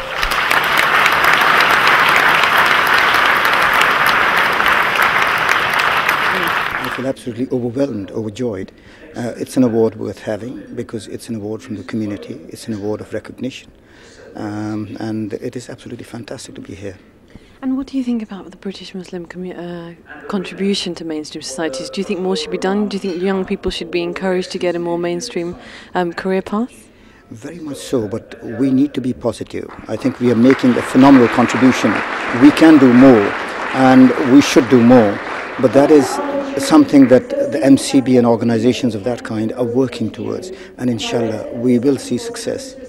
Please welcome the highest ranking Muslim serving in the armed forces, Rear Admiral Amjad Hussain, to present the Fazlur Rahman Khan Award for Science. This award is sponsored by the Ministry of Defence.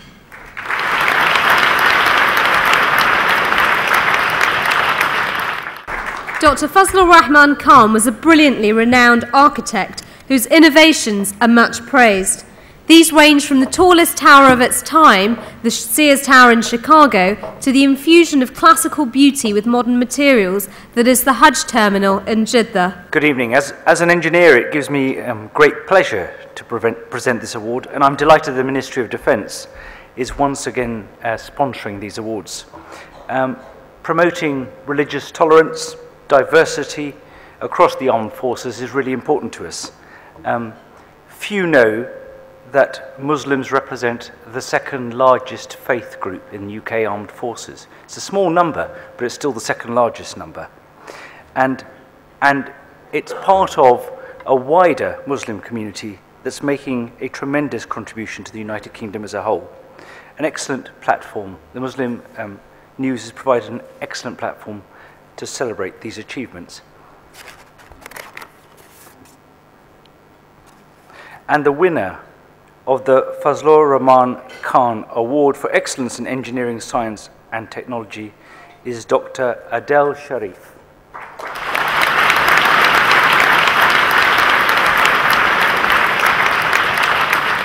And Director of the Centre for Osmosis Research and Applications at Surrey University's School of Engineering. He has received several awards for his work on desalination and water purification and holds 7 patents for inventions in his field. His consultancy work includes a BP feasibility study. He was a scientific advisor to the Qatar Foundation and an advisor to the Arab Science and Technology Foundation. Of Iraqi origin himself, Dr. Sharif is a founding member of the Iraqi Community Association in the UK.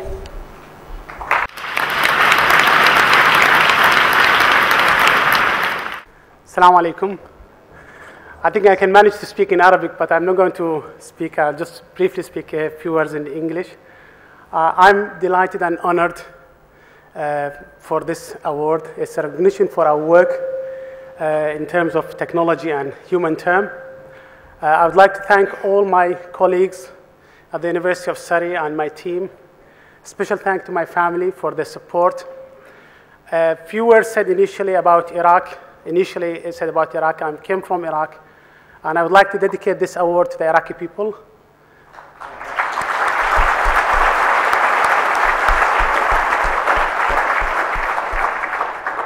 The Right Honorable Hilary Benn talked about water, and sadly, 1.2 billion mostly in developing countries, lack access to safe water.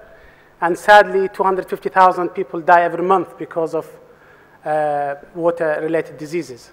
Our work at the University of Surrey is focused on developing affordable desalination and water purification technology. We would like, with this award, will inspire us to further continue our work for the well-being of this nation, my host country, the UK, and mankind in general, and in particular my home country, Iraq. Thank you.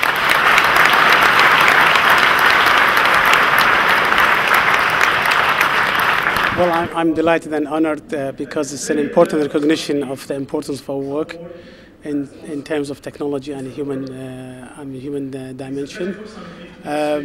It inspires us to continue our work for the development of affordable technologies, in particular in the water sector, and to, obviously for the well-being of the people in general, and especially my country, Iraq, because I came from Iraq.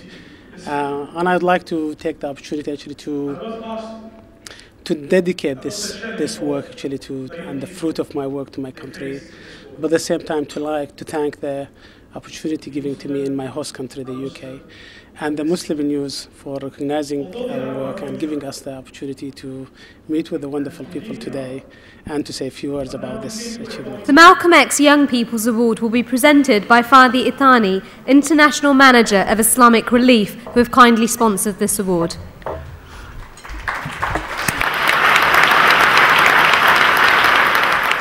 Malcolm X misspent much of his youth in crime, and you could say he was a latter-day Asbo-ridden hoodie.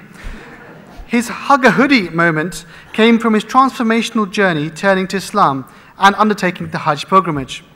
He embodies the potential to change, and his transformation is an example of the possibility of positive reform. Bismillah ar-Rahman ar-Rahim, in the name of Allah, the most merciful, the most beneficent. I remember being a recipient of one of these beautiful awards. And I remember last year, somehow I ended also presenting one, which was the same one. Because I was looking at the brochure on page 18, I saw my picture, I said, this is fast, Muslim News getting the picture before even I can present it. But I just remember it was last year. It is really a pleasure for Islamic Relief to support and sponsor this award. It is a pleasure for Islamic Relief to be associated with the Muslim News Award, which I believe is a community-based, grassroots award, a non-commercial one, because we see a lot of awards in this world. This is one of the beautiful ones that we actually can say it is a community-supported, community-recognized, and community recipient of this award. I was asked about the challenge of the young people they face in this world. Be Muslim, non-Muslim, etc. Although they are our future, and indeed they are, but now we came to a point that we cannot send them a youth worker to talk to them when they're behaving badly. We can't send a police officer to say, please, be careful, you could hurt yourself and others. We now talk to them through the camera. We used to watch them through the camera, and from today, we'll be talking to them also through the camera. It just reflects the gap that we have between us and the young people, that we cannot help them to be brought up, to be advised, and to behave nicely because we are unable to communicate with them face-to-face anymore. And this is a challenge that our young people, they face. They suffer from, some people, they say, the Muslim youth in Britain, they've been following extremist teaching and so on. But a lot of people, they forget that those the same people who they suffering from some extremist politicians in our country. And they suffering from some extremist element in our media. So they're not extremists just overnight, self-made. And I think we need to extend the hand to them, all of us, and come with solutions that it can extend a hand of love, respect, and friendship to the young people and to all the communities.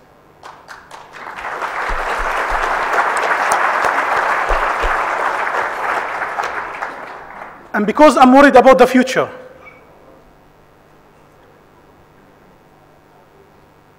I would like to appeal, because I don't want to see any more orphans in this world, because we deal with them every day. This morning I was in Birmingham, and my colleague, they said we went over 20,000 sponsored orphans at Islamic Relief. I said, it's mashallah beautiful, but this is not a good news. And because I do not want to see more orphans, I would like to appeal to our respected, and I believe among us we have some friends and colleagues from Iran. I would like to appeal to them to let those 15 young soldiers to come out. Alhamdulillah. That's very good news. But I would like to appeal to someone more important than those 15. The 15, they out and safe, inshallah. We have thousands of servicemen and women in Iraq. They should come back home now, because we would like to see them safe, and we do not want to see their daughters and their children orphaned.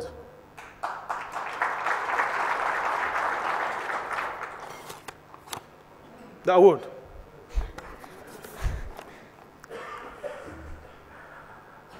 The winner of Malcolm X Young Persons Award for Excellence is, interesting, MuslimYouth.net.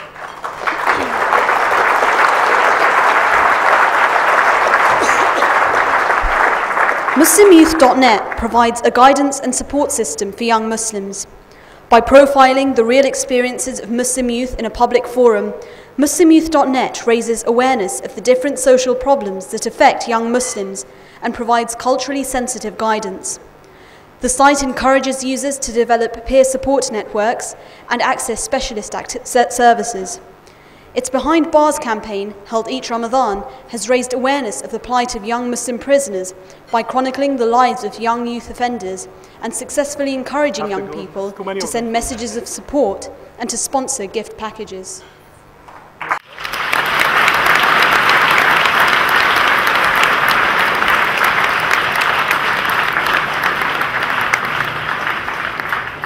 Assalamu alaikum. My name is Farida, and I'm the project coordinator for Muslim Youth Helpline, which is a partner project of MuslimYouth.net.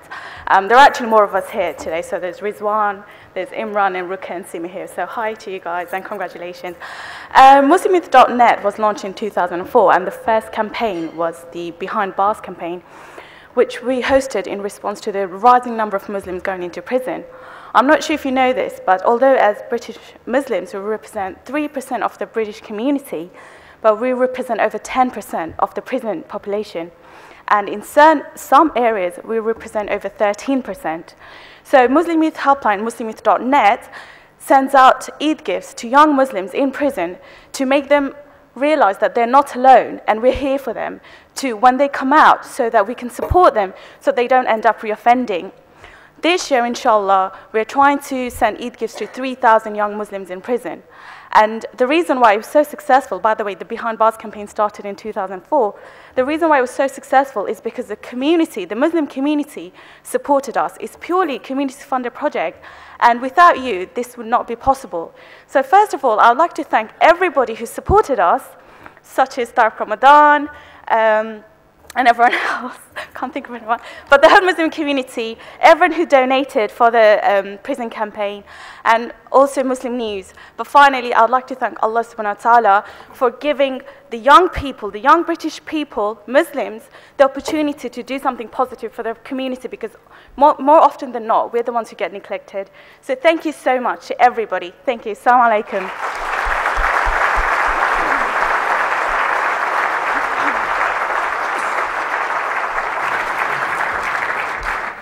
Alhamdulillah, I feel very happy and I feel very positive.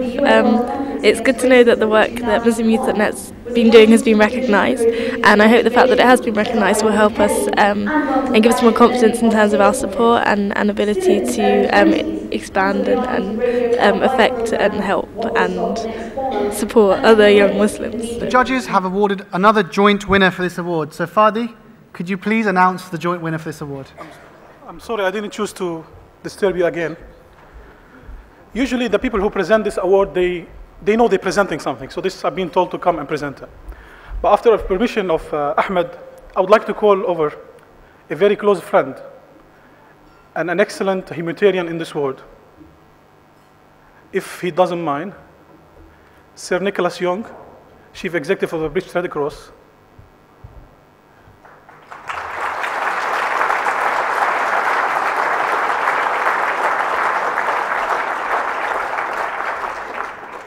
We've been working together with Sir Nick on some beautiful issues to serve humanity, so I think he deserves to help share this with us also.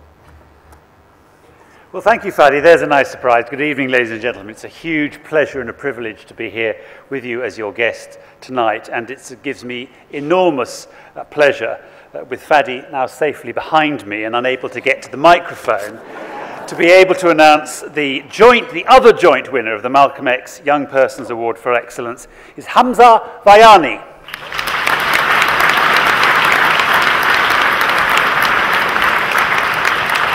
8 years ago, Hamza Vayani set up Youth Voice, securing a £103,000 grant for his organisation to serve over 400 young people from all communities across Leicester.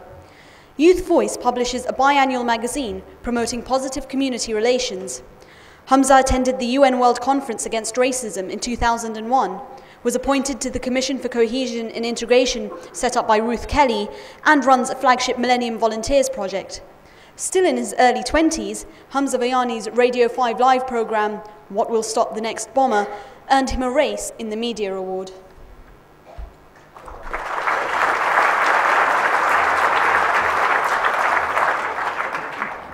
Assalamu alaikum. I just want to say that I'm genuinely really humbled to receive this award. There have been literally hundreds of young people involved in this process. There's over 1,500 young people in Leicester who are involved. We are now expanding nationally. And I think there's three things I really want to say.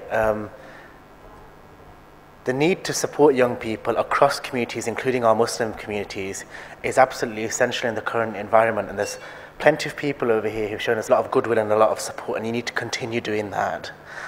The second thing is that 4 months and 2 days ago, I had a wonderful privilege.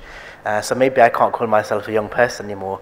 I became a father, and I've got a young daughter called Nurain Nissa.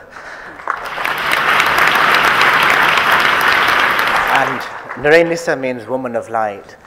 And I want to make sure that the work that we do enables the next generation to be a generation that's full of light and hope. Thank you.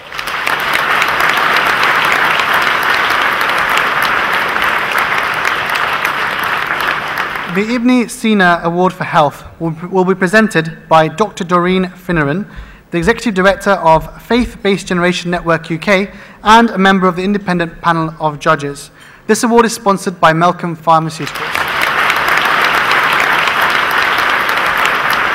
Ibn Sina was a philosopher and a scientist who wrote over 450 books during his lifetime. He was schooled in Quranic studies and educated in Islamic jurisprudence, and his seminal work is known as the Canon of Medicine, aptly titled as it was the major text for medical practitioners from the 10th to the 15th centuries. Being one of the judges for the Muslim News Awards was, of course, a very great honour and a privilege. It was also a very humbling experience because of the tremendous quality of the applicants and the sheer numbers of people who we got to read and learn a lot about. Lord Sheikh has described the process by which we chose the winners, but what he didn't tell you was that we left that first meeting. As we left that first meeting, 7 of us staggered towards the tube station with huge heavy bags with all the awards nominations in. and it was indeed a pleasure and a privilege to read through those, and a difficult job to decide on the winners. I'm one of the few judges to be able to present one of the prizes, and it's wonderful because the one thing that you really want to do when you read those submissions is to meet some of the wonderful people. I've managed to do so here today, but not all of them, of course. So it does give me great pleasure to announce the winner and present the prize for the Award for Excellence in Health. It's Dr. Syed Nayar Abidi.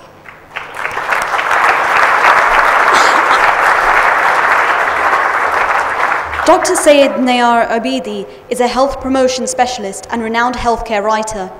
In 1998, he conducted outcome-orientated research at North Manchester General Hospital, which indicated that people from the Muslim community suffered due to social stigmas, Islamophobia, social isolation, and language barriers.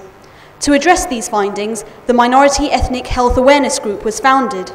Dr. Abidi wrote Solution to Common Health Issues in 2000, which is the first Urdu healthcare book to be published in Britain. Prevention is Always Better Than Cure was published in English and Urdu 2 years later. On the winner's behalf.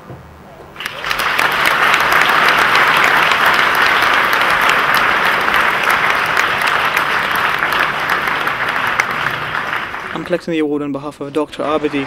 I'm sure he's very grateful for this award, and I think he thinks that the Muslim News is doing a fantastic job by acknowledging all the contributions that the Muslims are putting towards the society today.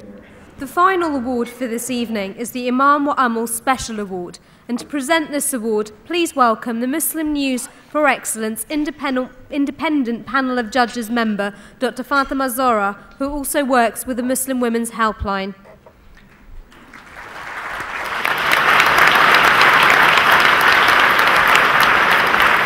Iman wa Amal is translated literally as faith and action. It recognizes the spirit of those who believe in the goodness and those who endeavor to achieve it always, in everything that they do. The perfect balance of belief and practice. Assalamu alaikum. I'm sure you're all hungry, so I won't make any speeches. I'll just get on with it. If that's all right by you. The winner of the Imam wa Amal Special Award, what I should say is that we had a lot of difficulties as a panel of judges because there were so many good candidates, and frankly, most of them were entitled to having a special award. So it was a very difficult decision for us, but eventually we had to make a decision, and therefore the winner is Professor Tariq Ramadan.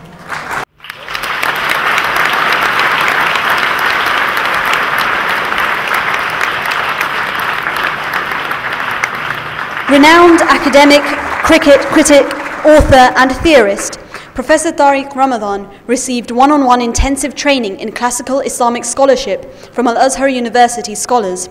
His grandfather, Hassan al-Banna, founded the Muslim Brotherhood in Egypt. Ramadan established the movement of Swiss Muslims in Switzerland and sat on the Human Rights League Committee on Islam and Secularism. In 2005, Tariq Ramadan began teaching at St Antony's College at the University of Oxford on a visiting fellowship. In his acclaimed book, To Be a European Muslim, he explores and attempts to bridge the gap between being Muslim and being European. Professor Ramadan is an advisor to the EU on religious issues.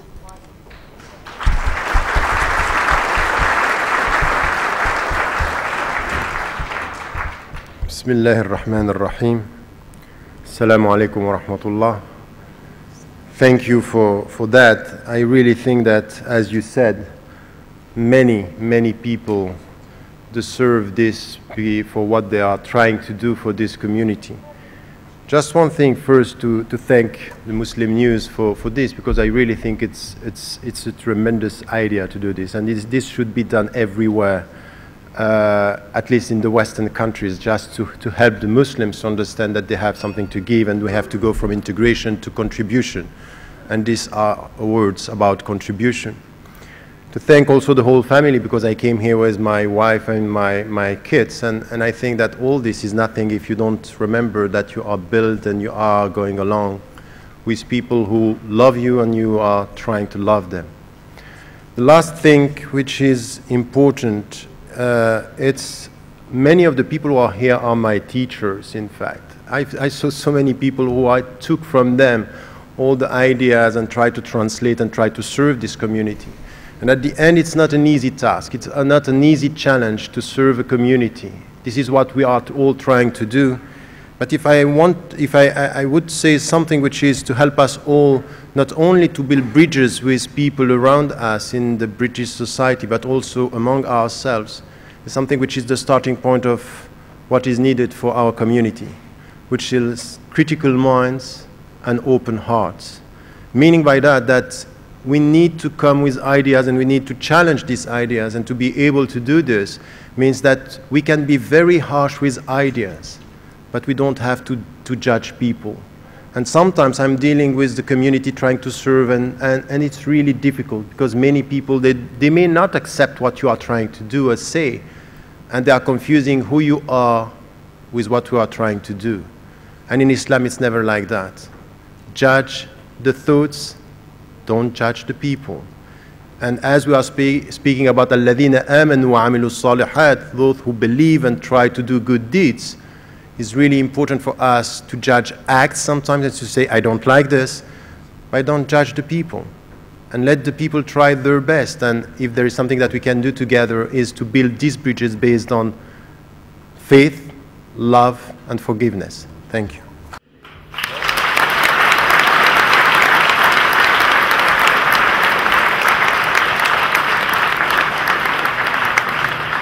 I'm quite, of course, happy because it's a kind of recognition by the community of the work done. Once again, I think that, as it was said, that so many people deserve this prize, that to get it today is just a signal that I should continue and try to continue to serve this community. And how do you respond to the fact that a lot of young people really look up to you, and that when you have talks and lectures, you have people queuing outside waiting to get in? And do you think that there is scope for British Muslims to take an interest in putting back into the community? I think what is really important is never to idealize someone. You know, I'm not what I'm saying. I'm just trying to be what I'm saying. So many young Muslims or youth are just looking up and thinking that we get it all, and that no, I really think it's just a question of sharing our experiences and trying our best. So I think that the young Muslims should face the challenges and try to educate themselves. So what I'm asking and what I'm sharing with them is very demanding, and it's not an easy way to be consistent, but this is the only way, and we have to rely on Allah and then to try to do our best on a daily basis. So this is what I'm trying to share. I don't want to be seen as, you know, this kind of, you know, figure which is far from the reality. No, very close, very simple, and at the service of the people. The judges have selected a joint winner for this award. So Dr. Zora, could you please tell us who else has won this award? Assalamu alaikum, me again. As I said, it was a very difficult decision for the judges, and we felt that you know, there were multiple cases where there was a special award that should have been given. But in this occasion, we really looked at this candidate and thought, yes, she really embodies the struggle in terms of helping the Muslim community, community development, international development, and all the rest. And therefore, this award goes to Saida Sharif.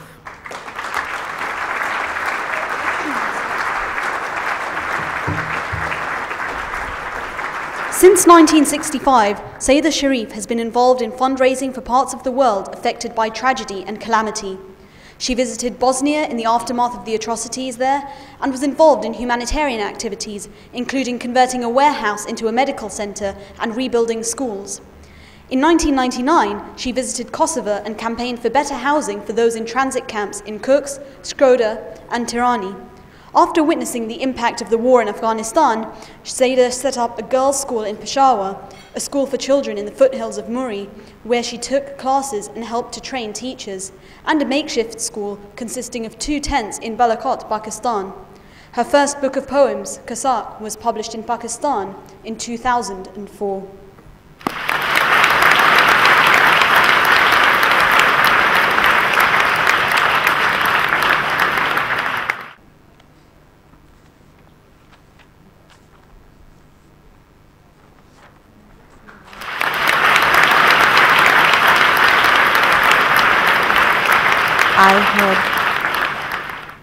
been in touch with Muslim News, and I remember the early days, some 30 years ago, when Ahmed Warsi had produced some lovely little storybooks for children.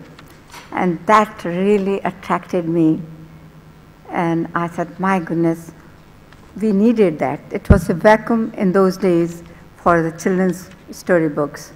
And I took those books and I just distributed them wherever I saw children, wherever I had the opportunity to teach. Muslim News has done a lot of service. I am very proud to receive the award, but I feel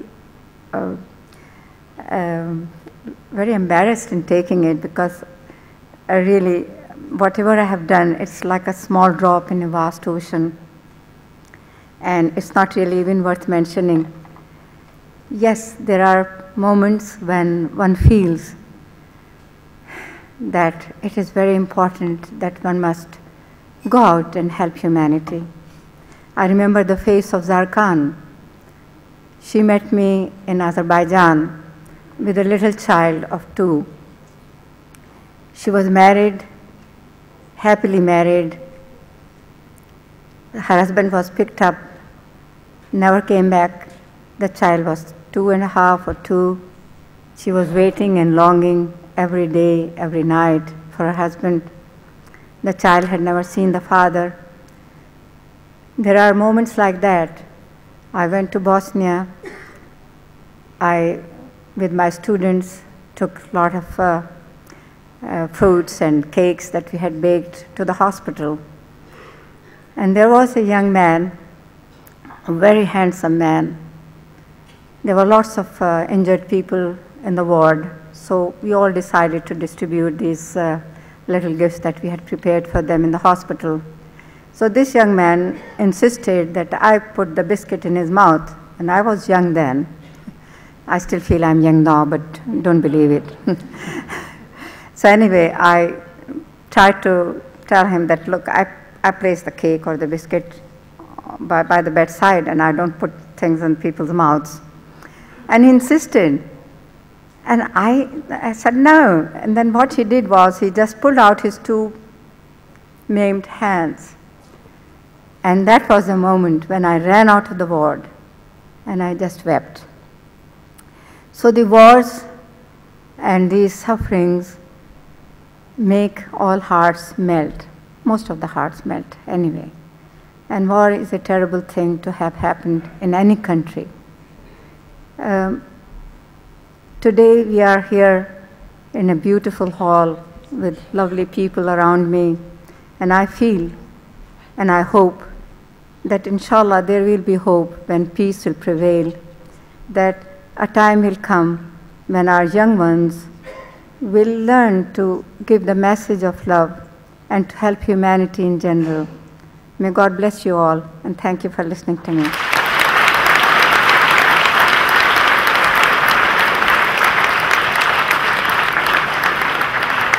Well, it was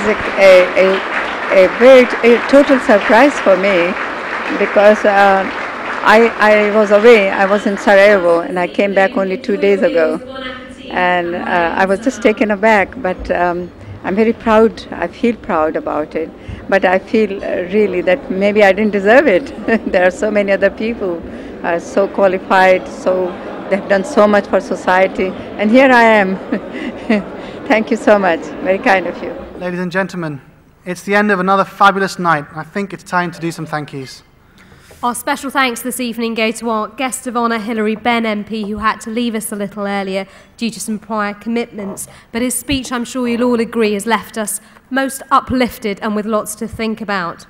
Thanks also to Azhar Usman for his laughs, and to Zafar Malik for producing the beautiful brochures that you've had this evenings. We must also thank all of those who work so endlessly to pull such an event off. The presenters, the panel of judges, the guests, the sponsors, those who nominate and those whose work makes them worthy of nomination. Not forgetting, of course, all those volunteers with their big smiles this evening. Thank you very much.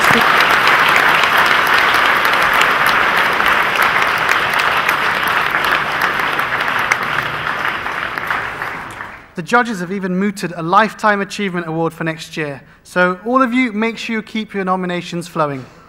Once again, the Muslim News has produced an Oscar-esque style event on a limited budget, so just imagine what they could do with more sponsorship.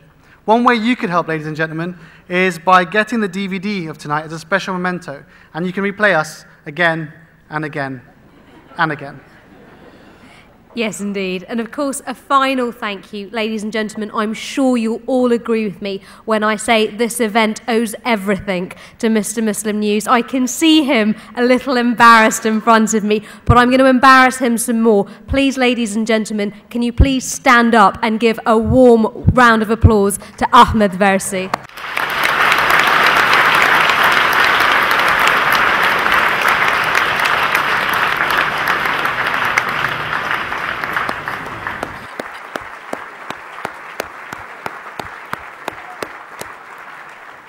That's all for us this evening. Enjoy your meals, bon appetit, and wa alaikum salam.